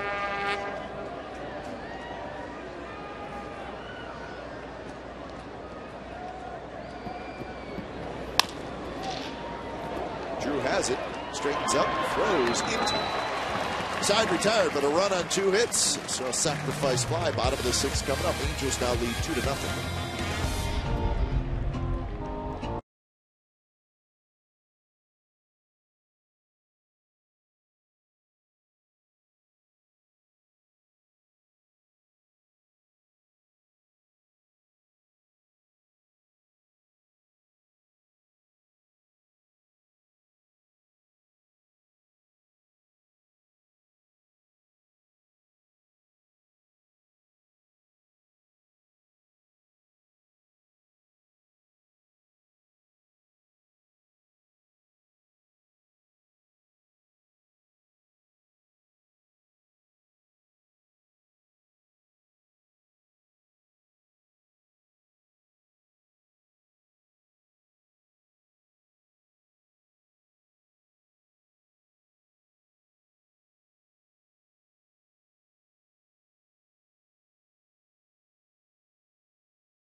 Coors Light Free Scam is brought to you by Frost Brewed Coors Light. It's the world's most refreshing beer. So Jared Parker and the Athletics trailing the Angels 2-0. And it is the bottom of the 6th inning. It'll be Smith, Reddick, and Cespedes. Good start so far for Zach Greinke. 74 pitches through 5 innings.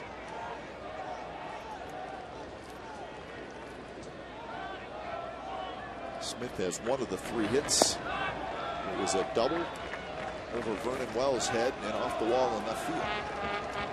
And it is amazing what a difference a month makes for a pitcher who was acquired by the Angels to step into the rotation and help lead them along with Jared Weaver, their ace, Wilson, Dan Haren, Santana, but struggled early.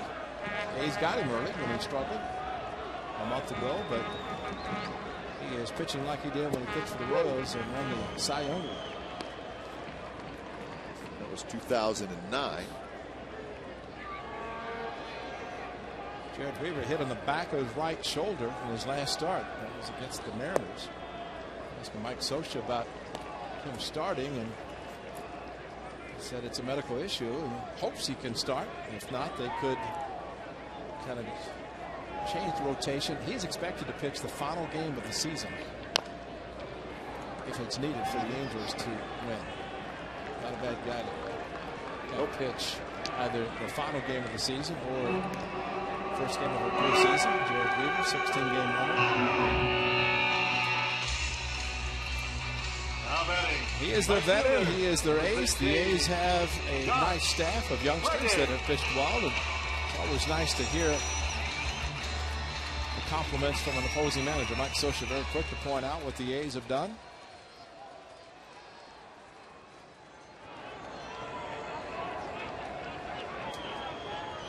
First pitch to Reddick.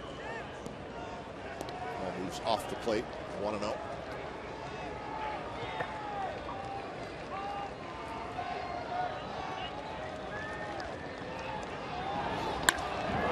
is hit well to center field. Trout is back. He's at the wall, feeling for the wall, and he leaps up against the wall, and he makes the catch. That's another ball, Ray. I think that ball was hit pretty well. It just didn't go anywhere. It's out in the daytime here, but unfortunately it is nighttime. Josh Reddick drove it nicely. And I think Greinke, when the ball was struck, Reddick thought he had a chance. There's going to be a one-run game, but instead, Trout really didn't have to jump. And that's the disappointing thing that you heard us talk about. That nighttime ball, that there's no daytime, and just as Stephen Drew was talking about with Reddick a couple of days ago before Drew hit his first home run in daytime baseball. This carries much better. 2 outs for Cespedes. A single and a fly ball to right field for Cespedes.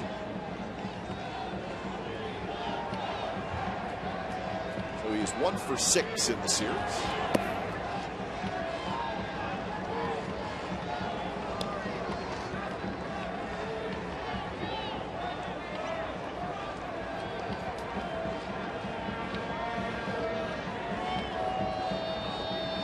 In a row retired by Greinke, so he's tough to get tonight. There's a strike. Greinke's first start as an Angel was pretty good. 2 runs in 7 innings, but then he had 4 starts where he did not pitch well. One of those was that start against the Athletics. Hit hard right to Callaspo. I think that's an AB, Ray. At a ball, hit hard, but Callaspo takes care of it, and that's a 3-up, 3-down inning for Zach Greinke.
King 10 years ago tonight. Now the pitch. Swung on. There's a high drive. Hit way back. Right center field. That one is gone. And it's 20 consecutive victories for the Oakland Athletics on an unbelievable night. For Los Angeles, number 17, Chris Iannetta. 10 years ago tonight. Bill King hit it right on, as he always did. Always did. So they call it the Bill King Holy Tito broadcast booth next to us on the radio side. 2-0 to Iannetta. I mentioned how Iannetta has been so tough on the A's in this series. He's 4 for 6. He has really been right in the middle of most of the scoring opportunities for the Angels. This at bat, they're staying away from him after the first 2 at bats, pitching him inside, line the ball hard to Cespedes, and then single up the middle to create a 1st and 3rd situation for the A's to try to overcome. Got a piece of Kataris.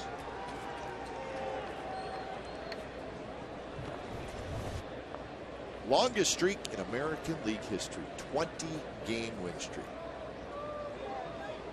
You win 20, you're going to pretty much do it all. 7 runs per game, ERA well under 3. And, you know, you'd think somewhere along the line you'd have a bad game or hook up against a guy having a real good start. They did, going for number 21 of Brad Radke. Going to shut him out. Behind first, Pennington. He's got it. So Iannetta is retired. But you're right. During that period of time, it was just a stretch that, if you think about it, it's just American League record. Yes. And there's 26-27 won by a couple of National League clubs. But Now batting, if you could number go on a 27, full month and Mike not lose it. Trout. Still hard to believe. Top of the order in Trout.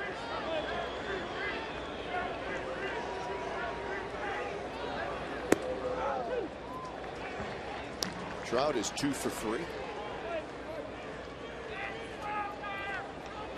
And 3 for 7 in the series. And an RBI single in the 5th. He's 21 years old, Mike Trout. Had a home run on his 21st birthday when the Angels were in town. That was in early August. Doolittle starts to throw. I'd say Trout's got a pretty good career ahead of him. You think? Yeah. Wouldn't mind being his agent. Well, Angels have a note on Trout. 17 home runs since July 1st. Tied for the most in the majors. And remember, folks, he also has 43 stolen bases. He rips this one toward Reddick, but Reddick moves. It's a triple if it gets by. Oh, my goodness, at least. Here's our Chevron pitching matchup for tomorrow's day game in the series finale. Now batting, Dan Herron number 48, against Brandon Corey McCarthy. Hunter. So 12 o'clock A's pregame live, and then the ball game at 12:35. So Herron and McCarthy, a couple of veteran right-handers.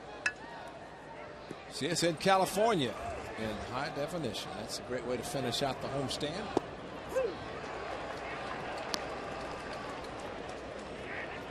Sounds like Herron's starting to pitch a little bit better.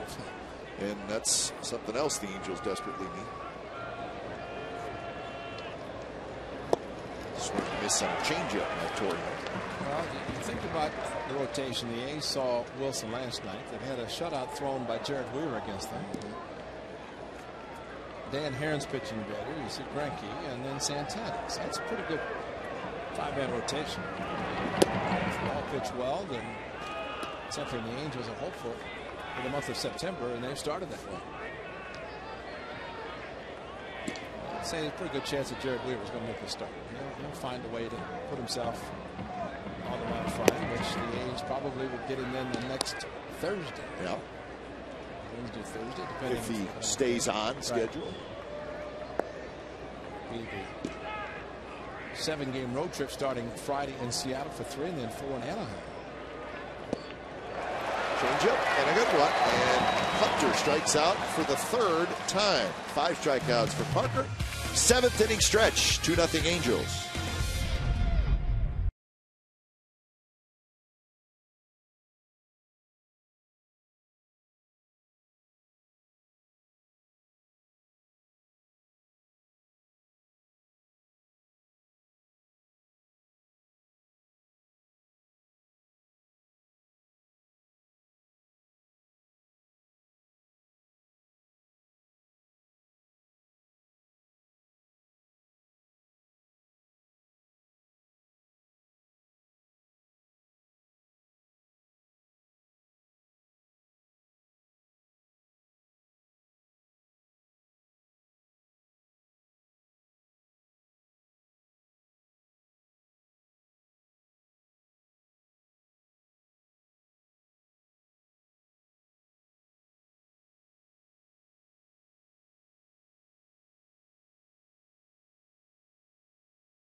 very well through 6 innings. He's got a 2-0 lead. So the A's will have 3 more shots. But we've seen a lot of late inning magic from the A's this year. First pitch to Moss. Swing and a miss on a high fastball. 1 walk, 4 strikeouts for Greinke. And this will be pitch number 86. This one's driven left center. That's it well. Trout's on the move, and that baby is gone, and the A's are on the board.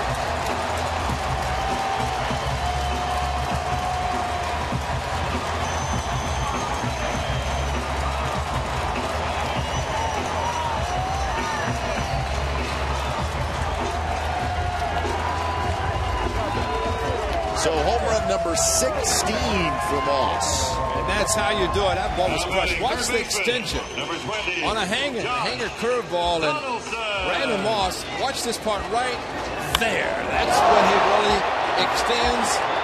And that's something that Chili Davis has told him. And that's how you hit a ball out at nighttime at the Coliseum.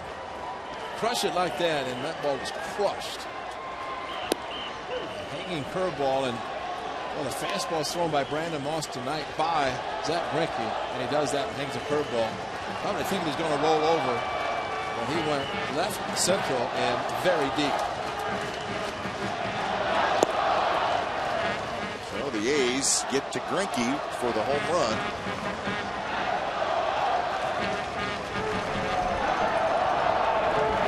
And really for the first time, right, that's got the crowd into the game. Well, you mentioned about the late inning magic. The A's had 13 walk-offs this season, but I also remember coming into this series against the Angels, the A's have been scoring about 8 runs a game for the last, well, the 9-game winning streak. And of course, they were facing the Indians pitching. Tampa Bay was good. They had the 20-run game against Boston that helped that average. Here's Morales. He's going to make the play in foul territory, so Donaldson is out.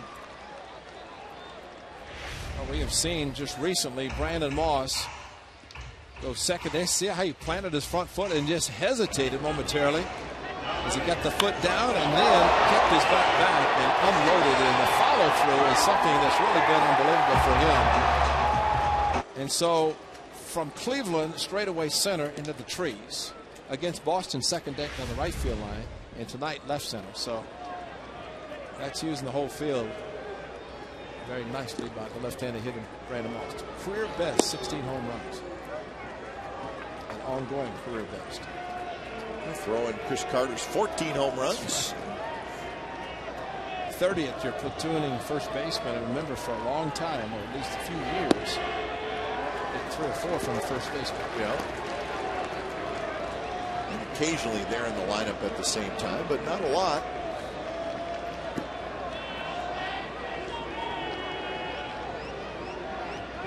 Stephen Drew is 0 for 2.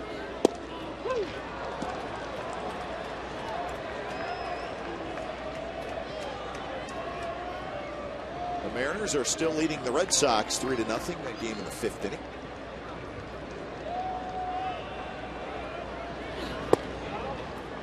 Red Sox might be looking at the West Coast sweep if they lose tonight or tomorrow.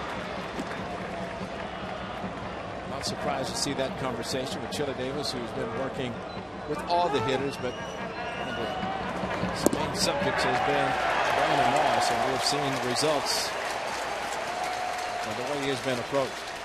So Stephen Drew, a good at bat. He works the walk with 1 out. Second walk for Greinke. Now batting the catcher. Start getting some movement down in that Angels bullpen. 95 pitches for Gutierrez. Does not necessarily look like he's tiring at all. He's not laboring at all.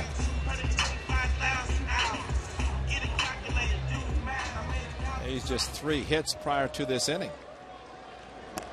2 of them of the blue variety, the right field. Seth Smith going opposite field off the wall. It's Garrett Richards. We saw him yesterday and he was impressive. There's a ball loose out in left field. Doolittle is warming up. Which would indicate that Jared Parker's night is finished. The Angels down to 2 runs. A nice recovery after the start Thursday, in which his club scored in 12. And won the game, going just 5 innings.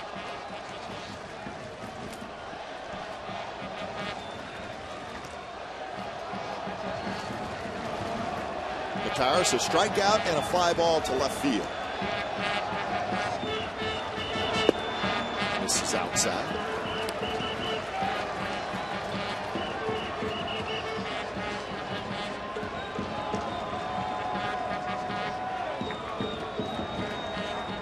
Scott Downs, the left-hander, has joined Richards in the Angels bullpen.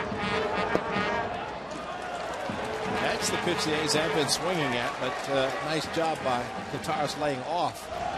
Change up, floating away from it.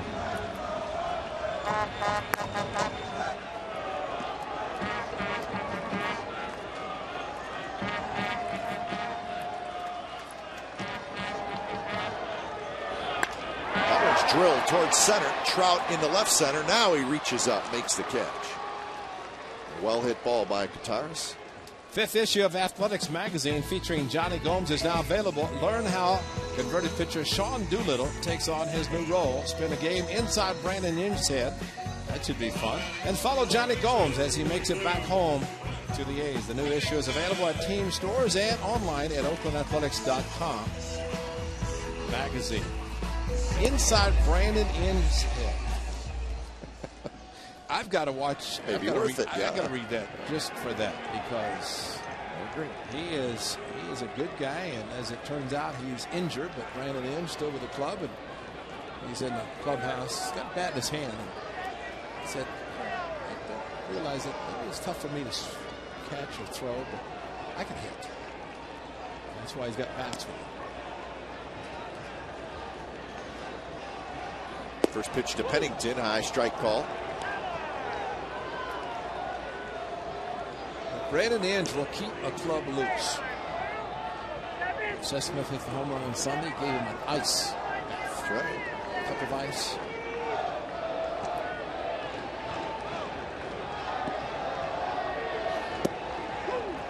That pitch right on the outside corner, so a quick 0-2.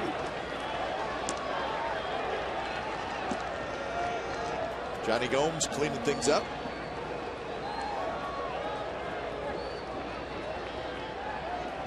Scott down for Seth Smith. If that bat comes up in this inning, the A's would love to see it.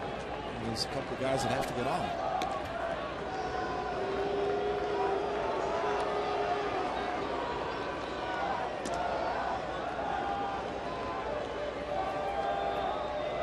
Over 100 pitches now for Greinke, 101.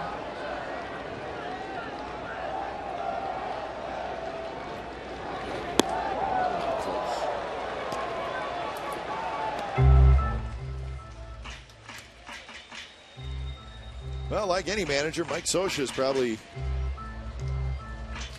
dying to see Greinke get through 7.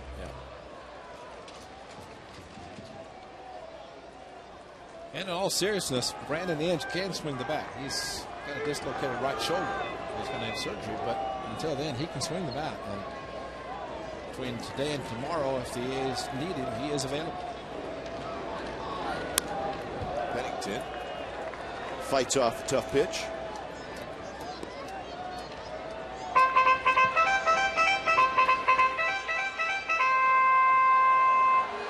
This will be the last inning for Greinke either way.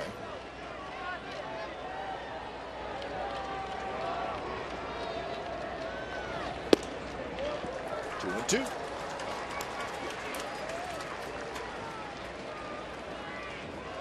A couple of fastballs after getting ahead with 2 strikes, and 2 fastballs away, one almost over the head of Iannetta. See if he comes back something softer, the changeup away.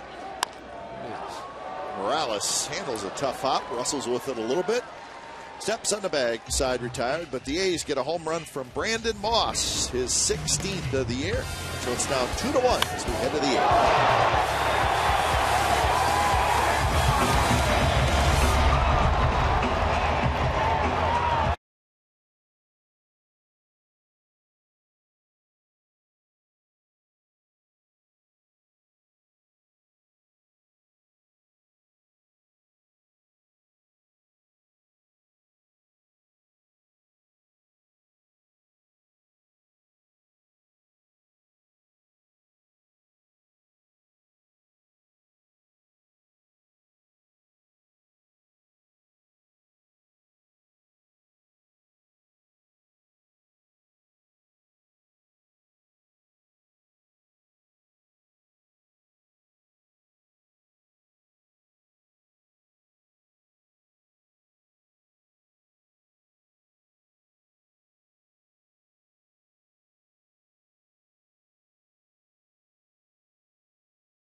Time now for our Subway Eat Fresh Ask Glenn and Ray question. Log on to csncalifornia.com to post your question. Zach from Fresno asked, with the pleasant improvement in walks by Chris Carter and the lack of power after him in the lineup, would you bat him ahead of Cespedes in the lineup? I would never offer any suggestions to manager Bob Melvin, who seems to do a very good job of putting guys in the lineup. And personally, no. I don't think Chris Carter is one that would go right now. That hit Doolittle, and it rolls into shallow left center field, and Albert with a huge turn, and they better hustle back. Let's hope Doolittle's all right. That was a shot right back at him. I mean, that was a shot and hit so hard on the follow through it came in off the left shin, left side of the leg. Let's see the grimace. That hard that ended up in left center field. Yeah, that was not on a bounce either. Pujols thinking about too, considering where the ball was, and if he had a healthy leg, he might have continued at second.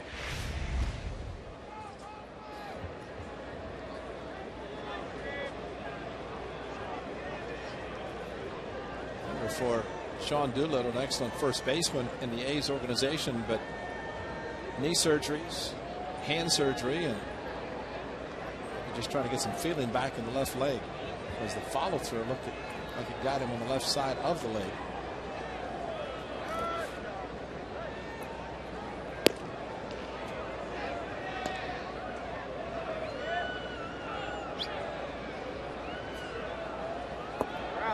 He's going to face Kendrys Morales. As he says he's okay, and that is good news. Boy, a line shot off the leg. Oh, and it's time for change. Think Speedy Oil Change. Now batting, Oil Change number 8, Spawn experts. Doolittle making appearance number 30. The strikeouts that always jump out at you, 46 in 31 and 2/3 innings. And just 8 walks, which is good. His first pitch to Morales is a strike. And for Doolittle, it would be his push-off foot, the left foot, left leg. He had a very good fastball. That one at 92, right down the middle. That one just a touch low. Ray, the Red Sox have come back, and they've taken the lead over the Seattle Mariners. 6th inning, it's Boston 4, Seattle 3.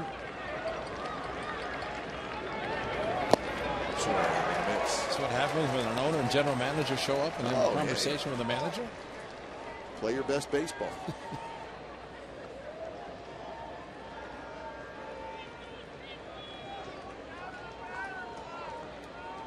So 1-2 to Morales with Pujols at first. Swing and a miss. Stuck him out. 92, 93, 94. And Sean Doolittle right down the middle, and there's really no surprises there for Kendrys Morales. And turning around the bat, number 47, right-handed. And there the numbers for Jared Parker. The one that stands out, 0 walks. Remember, Jared was the pitcher who started August 1st with 3 walks, 25 consecutive starting pitchers. Drew ranging far to his right, out at second, safe at first.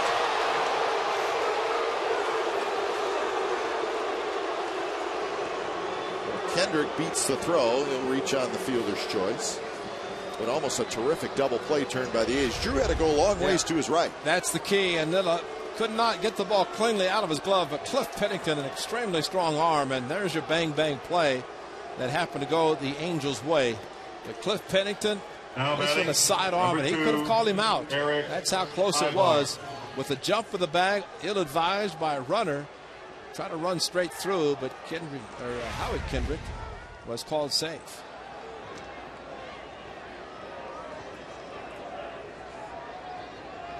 So here's Ibar. He'll switch around, hit from the right side.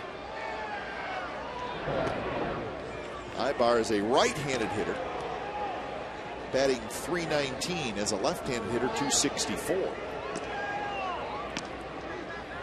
for tonight with a sacrifice.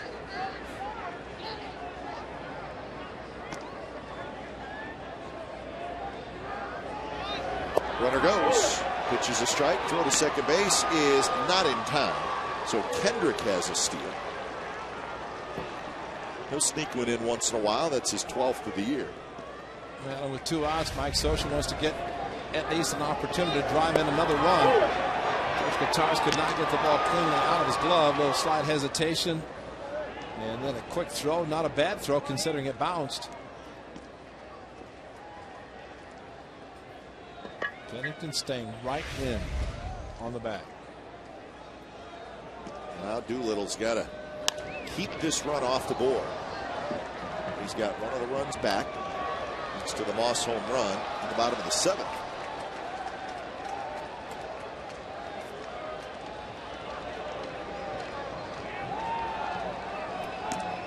Aybar always seems to be a tough out against the Athletics. Well, he's one of those hitters that just kind of a slap hitter, and he's tough to pitch to, tough to strike out. And you figure he's going to put the ball in play, and tough to play defense against him because he uses a whole field. And as a result, the A's are playing shallow in the outfield, especially Reddick in right field, which is very smart, and infield straight up. No shift, nothing here because of the way he does spread the ball around. 1-2 pitch. Just hangs in there, fights that one off.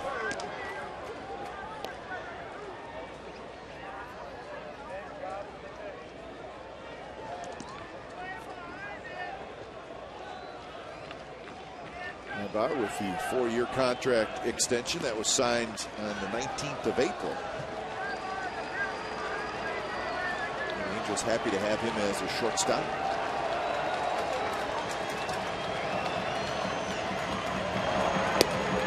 Is high.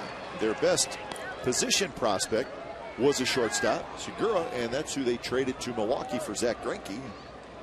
Well, you can do that if you have Aybar as your shortstop for the future.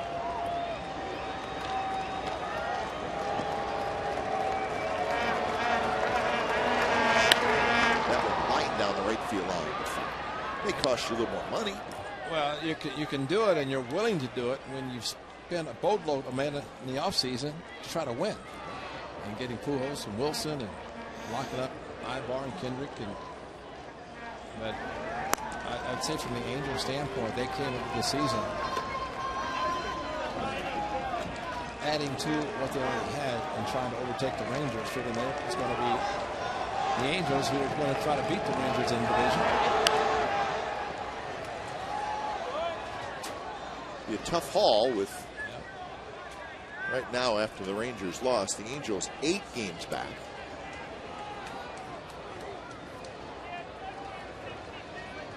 But they are right in the thick of the wild card, certainly.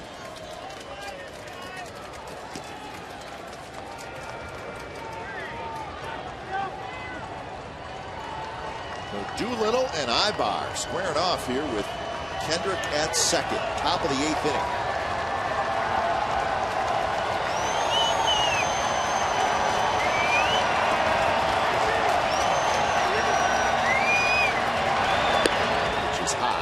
Full count. Sean Doolittle pretty much just a fastball pitcher. It blew fastballs by Kendrys Morales. Almost turned the double play, and I figure Aybar is going to be sitting fastball. It's another switch on the on-deck circuit, guys. That one's hit well to left field. Cespedes going back, and it's going to be off the wall. And it bounces back toward the infield. Kendrick will score easily, and Aybar hurts the A's again. A 2-out RBI double, 3-1 Angels. And that's a problem with him fouling off the pitches the way he did. And a fastball down the middle. He's going to be short and quick. He knew the fastball was coming. And right down the middle was the heater. 9 pitches in the at-bat. And he saw nothing but fastballs. And not surprising that he did this over the head of Cespedes. He couldn't have caught it if he planned on the warning track. So really, Ray, if you know a fastball is coming, just make sure you don't swing at a ball. and don't overswing. Probably almost similar to the Jets in Kansas City. Yeah, that's right. A 10-pitch at bat that he did a double down the left field line. He almost rather walking. And that was lefty on lefty. Yeah, but start fresh with this guy after threw all the fastballs to the one hitter. Throw off that pitch, which kind of a batting practice fastball. 0-2 to Callaspo. Callaspo is 1 for 2 with a sacrifice fly. He singled and scored in the 5th inning.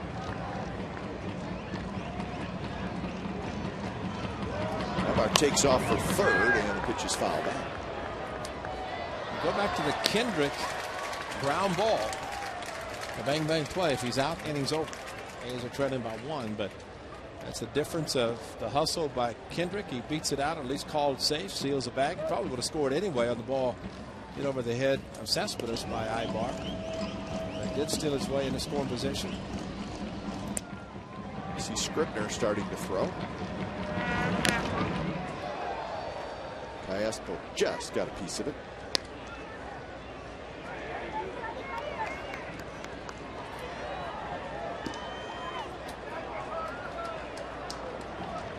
You see the hitter blowing into his hands. First week of September. It's a chilly night at the ballpark.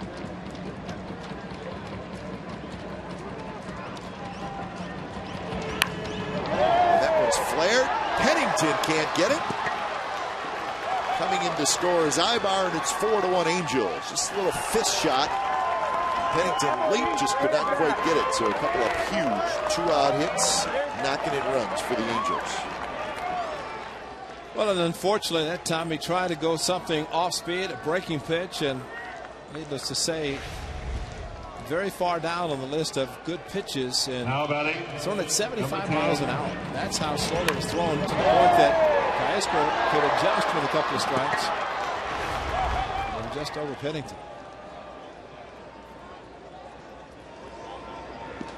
So a couple of RBIs tonight for Callaspo, giving him 41 now.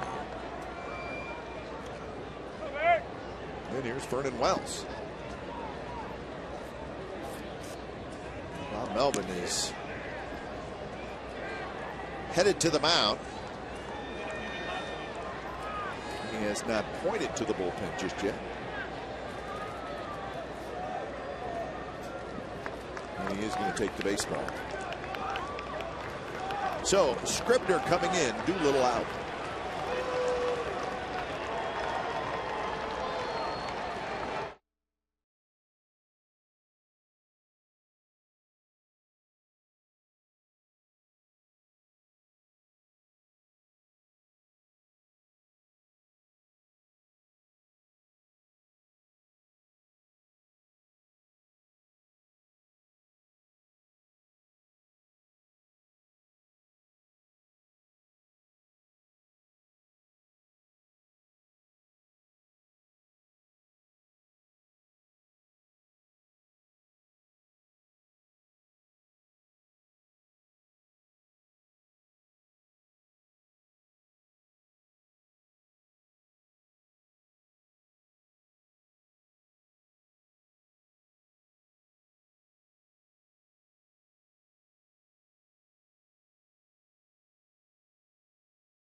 California is brought to you by Chevrolet and their award-winning cars, trucks, and crossovers. And by Jack in the Box. Get the all-American Jack Combo at Jack in the Box. It's a no-nonsense burger with fries and a drink for only $4.99 plus tax at participating stores.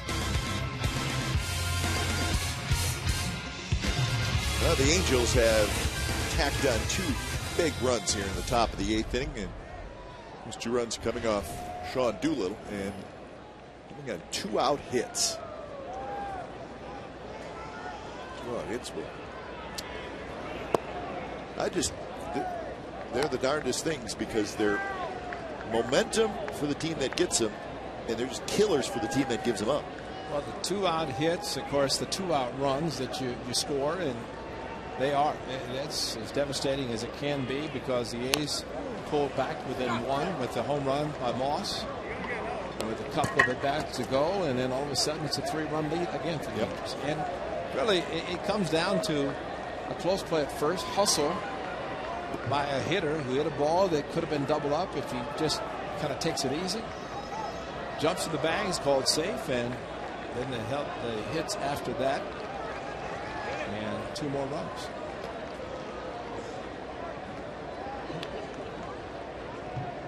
One and one the count to Wells.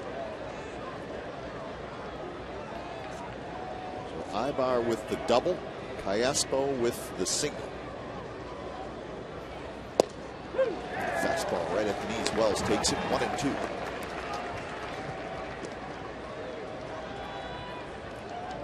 Scribner pitched in last night's game.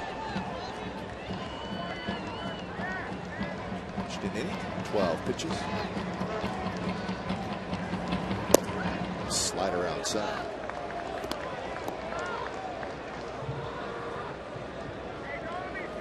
So the runner at first is Callaspo.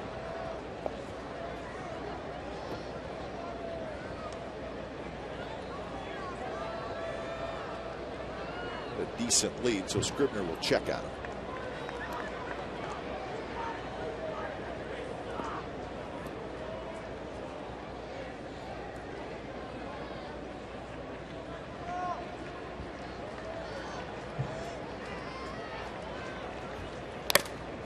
That one got Kataris pretty good. It's the second in this inning. Off the mask of Kataris. Get as much padding as you can in your mask.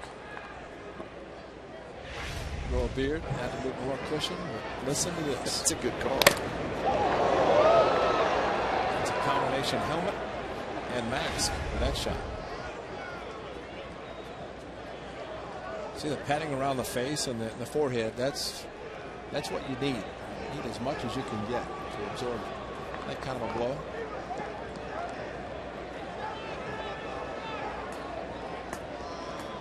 So everybody's going to give George Kataris a little extra time. Common courtesy from the umpire Brian O'Nora. And Vernon Wells simply saying, "I'm glad I'm not a catcher."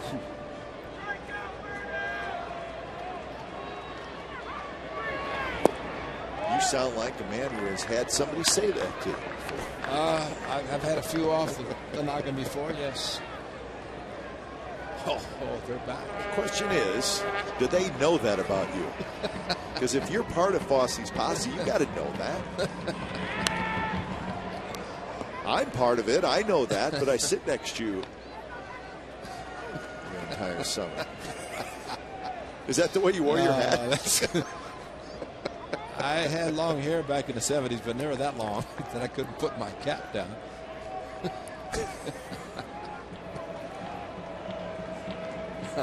It's good. Yeah. Fosse's posse, they make us laugh every time.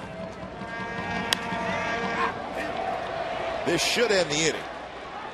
Pennington squeezes it, side retired. 2 runs on 3 hits. We're going to the bottom of the 8th inning. Coco's going to lead it off 4-1 Angels.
11-0 for the Angels, 1-4-0 for the Athletics.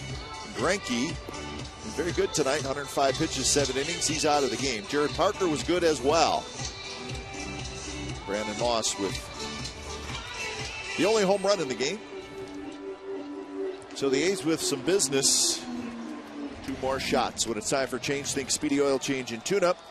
Your oil change, tune-up, and smog experts. The lefty Scott Downs comes in.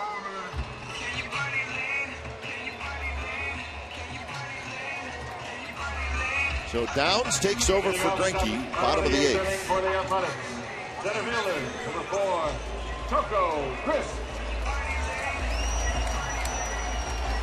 A's will start it with the top of the order. That's the good news.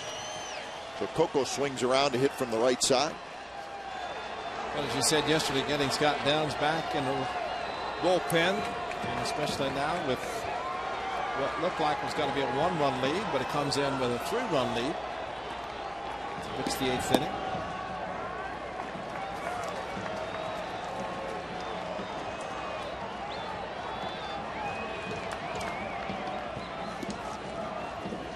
Well, the Angels bullpen had a bad stretch, and it was a pretty long stretch. It has been better as of late, and not surprisingly, the Angels have been winning as of late, and that's part of it. Ibar handles the in-between hop, throws a bit high. Coco is 0 for 4, and that's out number 1 here in the 8th inning.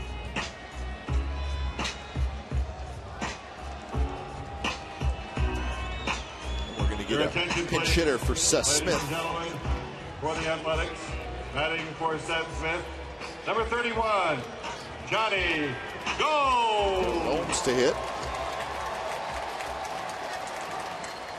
And that's not going to change the mind of Mike Scioscia, because he knows his lefty can handle lefties or righties.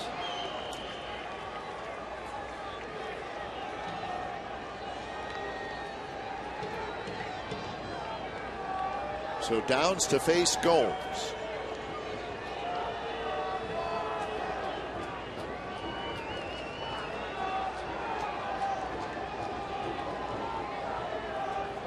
First pitch to Johnny is fouled straight back.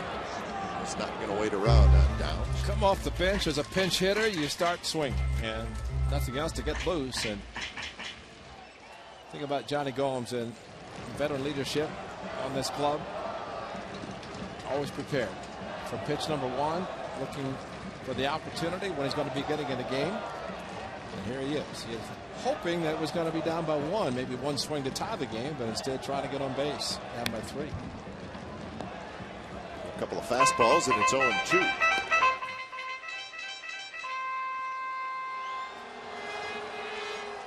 Josh Reddick in the on-deck circle. He'll be next.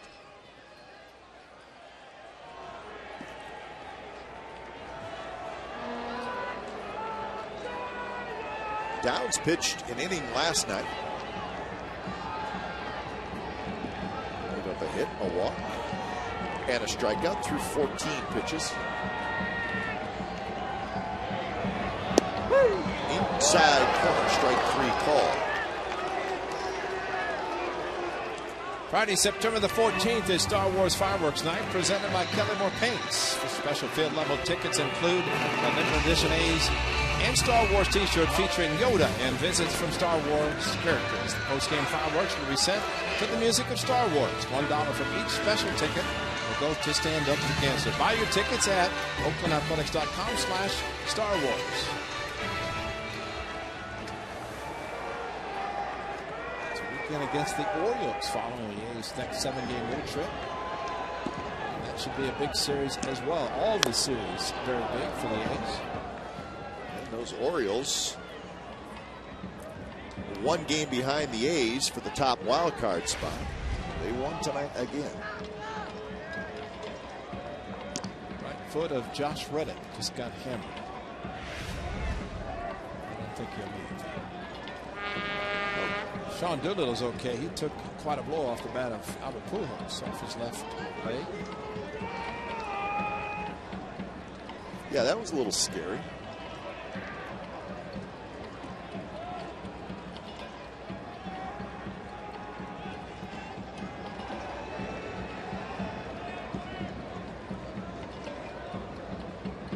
0-1 to Reddick, who's 0 for 2 with a walk. It's very high, shallow right. Calls off Kendrick, side retired. So Scott Downs comes in out of the bullpen, has a 3 up, 3 down, bottom of the 8th.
Authentic game used and autographed memorabilia in the Westside Club of the Coliseum. Items include autographed baseballs and jerseys, game used helmets, badge, jerseys, and bases, lineup cards, and more.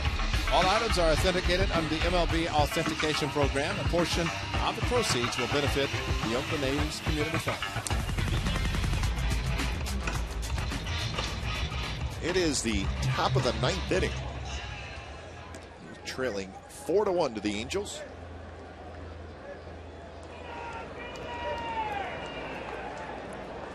So Jim Miller comes in. Miller called back to the big leagues.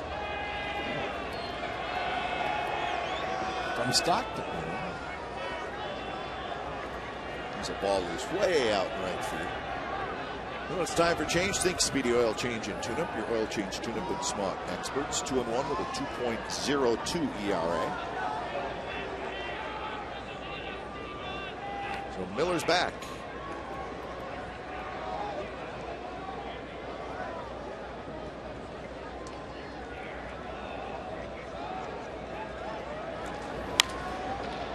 Last pitched on Wednesday in Cleveland.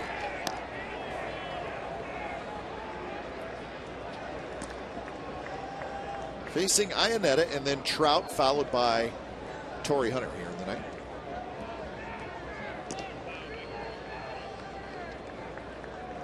Red Sox still leading the Mariners 4-3.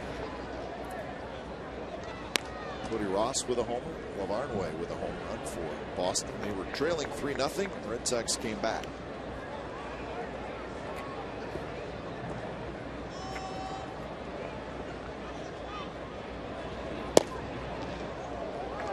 Good pitch there, missed outside.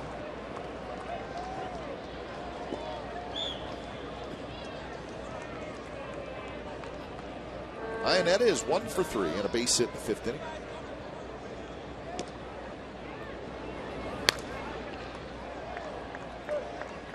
A very good slider, and especially he can throw it right towards the outside. There's the hard throwing theory. Closer, but for Jim Miller, his slider is best used when he throws it towards the outer quarter of the plate, tempting to hit for a hitter, and then as the sharp breakaway. Sometimes, at least the first time he came up, he was starting to slide outside corner, breaking off the plate. Sneaky fastball.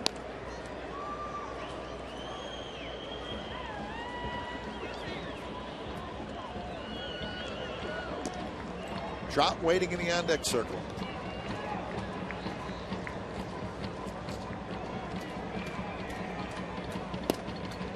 There's a leadoff walk to the 9th place hitter, Iannetta. So that's the first walk issued by A's pitchers tonight.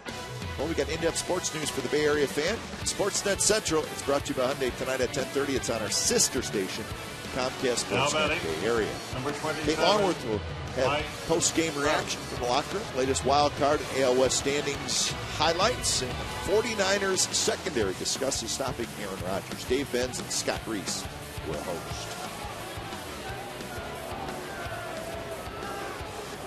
So Trout steps in. Fastball first strike. The Rangers lost tonight 6-3 in Kansas City, and it was Jeremy Guthrie who pitched very well again for the Royals. He just could not wait to get out of Denver in Coors Field and back to the American League, where he pitched so well for the Orioles. Pennington near the line. He's got it. The two former National Leaguers, Greinke pitching for the Milwaukee Brewers and Jeremy Guthrie with the Colorado Rockies, both back in the American League pitching tonight. Guthrie beat Harrison, and Matt Harrison fell to 15. Number 48, Torrey. Rangers had an early 2-0 lead, but the Royals tied it and added 4 more. I think it was somebody hit a home run straight away. So Alex Gordon. Yes, it was. You are right.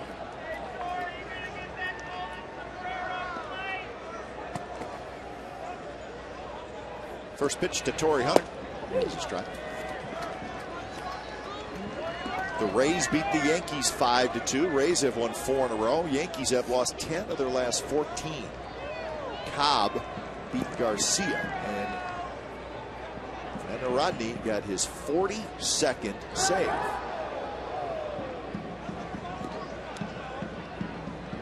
Cano homered for the Yankees. Longoria, Jennings, and Upton homered for the Rays. The Yankees just not playing very well.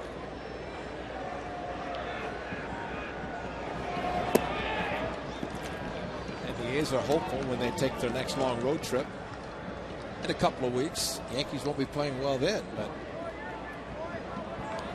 you never know about the Yankees. That's a couple of weeks for them to get well, and who knows what they'll do. 2 games under 500 since the All-Star break, the Yankees. It is. Hard to believe. Orioles 12, Blue Jays nothing. Zach Britton pitched extremely well. Young left-hander, he got his 5th one. Guess who homered again for Baltimore? That guy, huh? Mark Reynolds. He hit his 17th home run. Swing and a miss, and the runner's going. Iannetta is going to have a stolen base. Contreras unable to throw. So there's your finals. Cleveland 3-2 over Detroit. See the shutout by the Orioles. So the Rays creep a little bit closer. Tigers lose. Angels have a shot to creep closer, and the Yankees and the Orioles are tied for first in the AL East. You know that a lot of people like the run differential statistic, and I think it does say a lot about how good a team you are. Right? How many runs have you scored? How many have you given up? But the Orioles are sort of putting that theory to a test. The Orioles have a minus 19 run differential, and that's after a 12-0 win. The Yankees have a plus 83 run differential, and they have the exact same record. Amazing what those statistics will do. Yeah, I thought I'd throw that one That's out a there. good one. I think run differential tells a lot. It's better than WAR, isn't it? Whip. Or WHIP and WAR. Somebody have no clue. There's the walk to Torrey Hunter. So Miller has walked 2 here in the top of the 9th, and there's only 1 out, and now Pujols with it.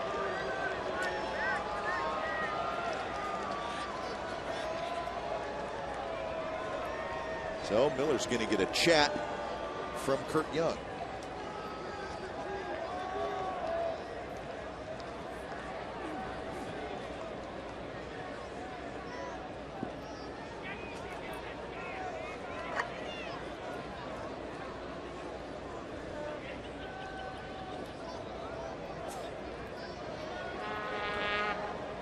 So the chat is over. Pujols, he's hanging around the box. He's ready to hit.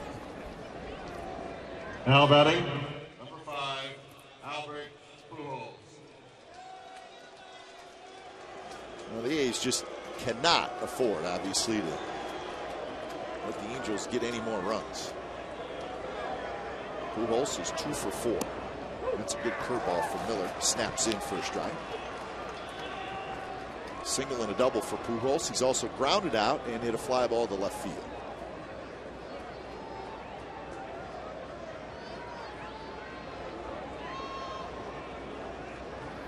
And he got one to hit, and he fouled it back.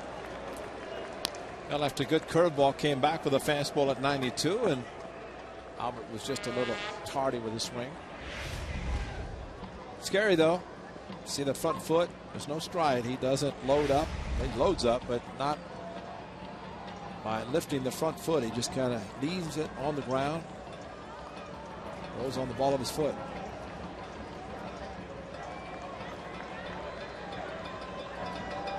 Albert climbs back in. Very menacing when he stands at home plate. After a high pitch, it hits one very high to Reddick. Reddick's got it, so that's a big second out.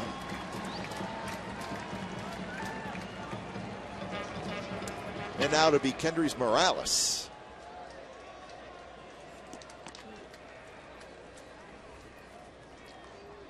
Got to turn him down to bat right-handed again. Doolittle got him last time batting right-handed, so it's like Jerry Blevins is going to come in to face him from the left side. So Blevins in. 4-1 Angels, top of the ninth.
Immediately following every Raiders game this season, change the channel to Comcast Sportsnet California for Raiders Post Game Live, hosted by Jim Cosmore with Bill Romanowski and Lorenzo Neal.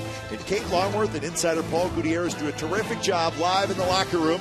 It'll be Monday night, September 10th, immediately after the Raiders-Chargers game. Complete Raiders coverage every night on Sportsnet Central. So Jerry Blevins has got one job: get Kendrys Morales out and get the A's back in the dugout. First pitch breaking ball. Morales is a switch hitter.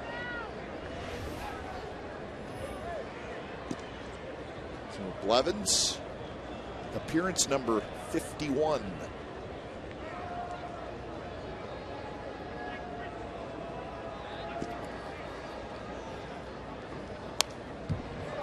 Morales went down to get that one, fouled it straight back. In the ninth inning, the bottom of the ninth, these will have Cespedes, Moss, and Donaldson.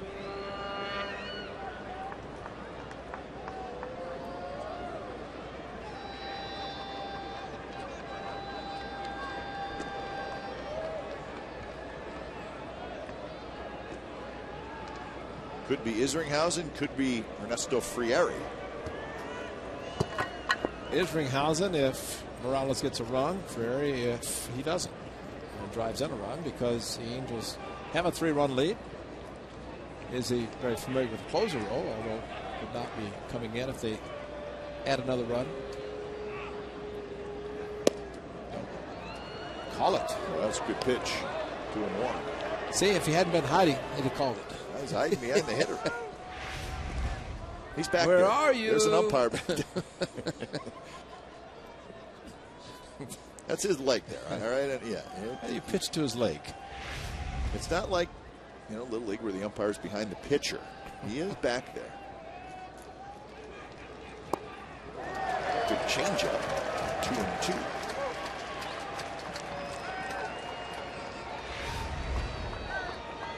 Jerry Blevins likes to throw the curveball, the fastball, but pulls a string on a nice changeup down.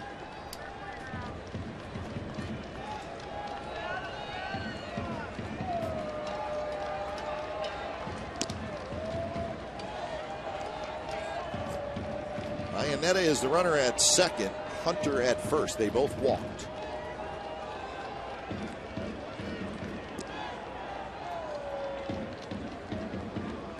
We'll get a quick meeting on the mound between pitcher and catcher. It was the pitch selection, not so much a runner at second base and changing sides. So a very good changeup for a swing and miss.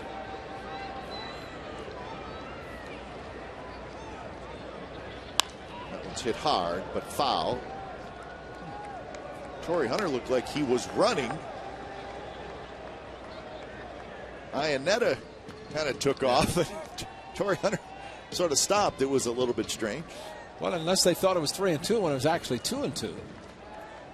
Usually it's the lead runner who takes off and the runner trailing follows, but maybe Torrey was pushing a little bit, got a smile on his face.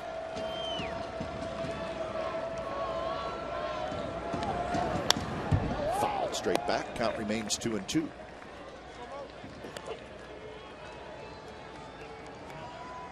Something's going on.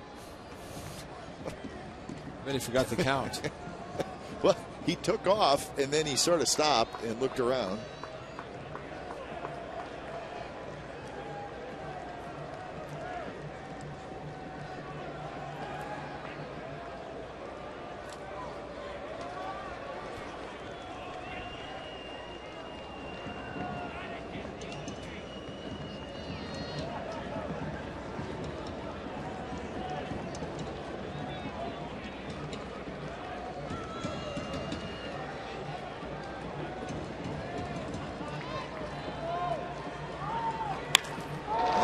Drilled toward the gap. Nobody's going to get it. 1 run scores. Torrey Hunter is going to be held at third. The ball trickles away, and now Torrey Hunter's going to try to score, and he will score.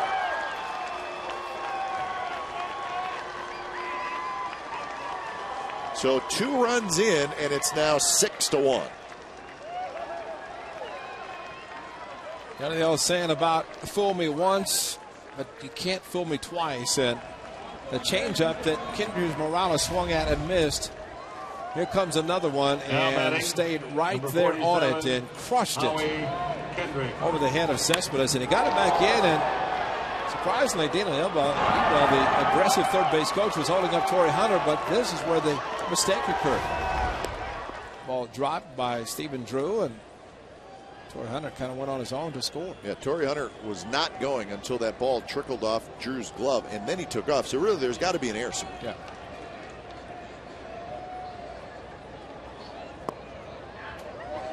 So it's going to be an error on Drew, and I think that's probably the right call, Ray. Yeah, it looked like he tried to catch and throw without catching it first and looking to throw. So 1 RBI for Morales. The other run scores on the air. Kendrick drives one, but Reddick is going to get there. He's got it side retired. So 2 more runs, both the walks score. So that hurts. 6-1 as we go to the bottom of the 9th.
Athletics night would be this home run by Brandon Moss. A crushed curveball from Zach Greinke to left center, and an extension by the A's first baseman tonight.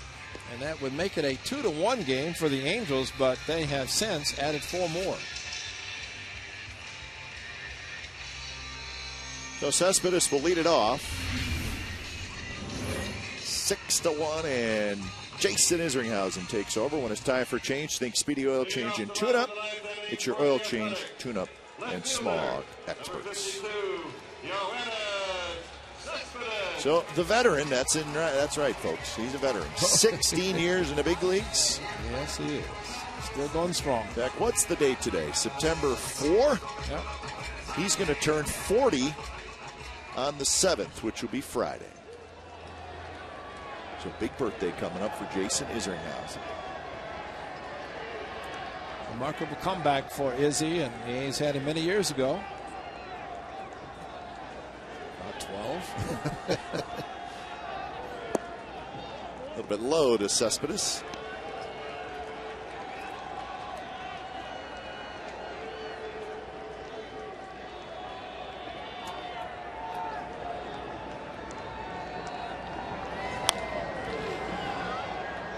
So Isringhausen trying to wrap this one up for the Angels. Remember, it's a day game tomorrow. 12 o'clock, A's pregame live. We'll have the ball game for you at 12:35.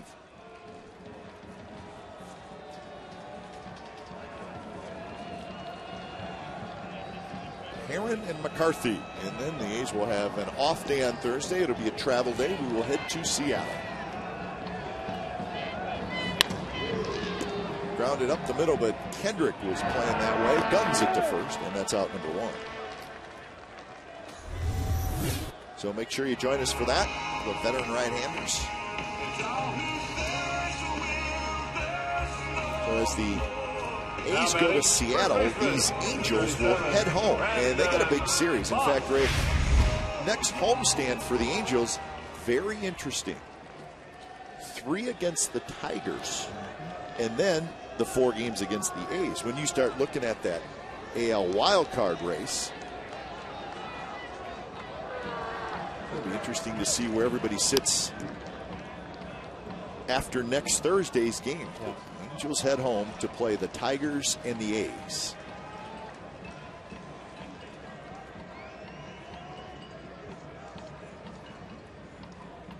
A's will face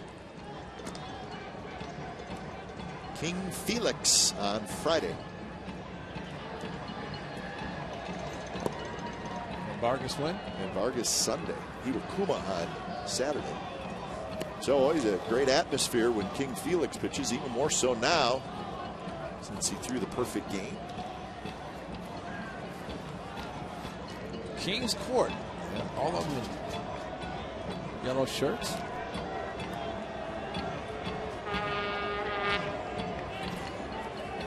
One and one to Moss. Big swing and miss on that Isringhausen overhand curve. He's always had it. He's always had it. Always will have it. Probably when he's pitching at 50. You're like Julio Franco from the pitching side. Just keep flipping it in there.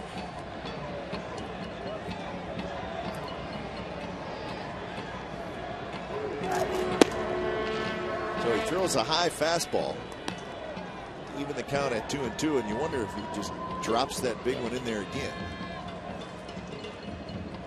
Izzy's got everything to gain, nothing to lose. So he knows if he throws the curveball and it's a ball, he can always come back with a fastball. He has a 5-run lead, and makes it a little bit easier for a pitcher coming in. And he hits it hard right at Morales. Morales to the bag, and that's out number 2. So here are the matchups for the weekend in Seattle. Griffin Hernandez on Friday. Anderson Iwakuma on Saturday. Malone Vargas on Sunday. We'll have all 3 games for you right here on Comcast Sportsnet California. And we've said it before. Well, the Mariners losing tonight 4-3 in the 8th inning, but they are playing pretty good baseball. And you always know the guy taking them out on Friday. Great Hall of Famer Nolan Ryan, every time he took a mound, he had a chance of pitching a perfect game. Yep. Or a no-hitter. Even sometimes he had to pitch a perfect game, but 7 no-hitters. King Felix, he is very dominant. And now he's pitched the perfect game. Maybe he tries to do it every start, which is not good for the opposing hitters.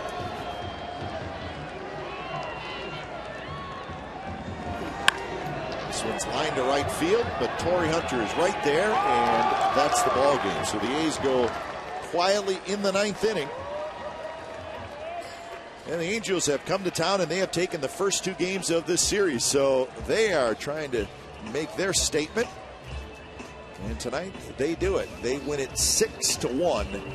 7 very good innings by Zach Greinke. He gets his 4th win as an Angel. Jared Parker takes the loss. He's now 9-8. 6-1 is your final, Angels over the Athletics. You've been watching A's Baseball on Comcast Sportsnet. It's part of the NBC Sports Group. Don't go away. A's postgame live with Brody Brazil and Shooty Babbitt starts right now.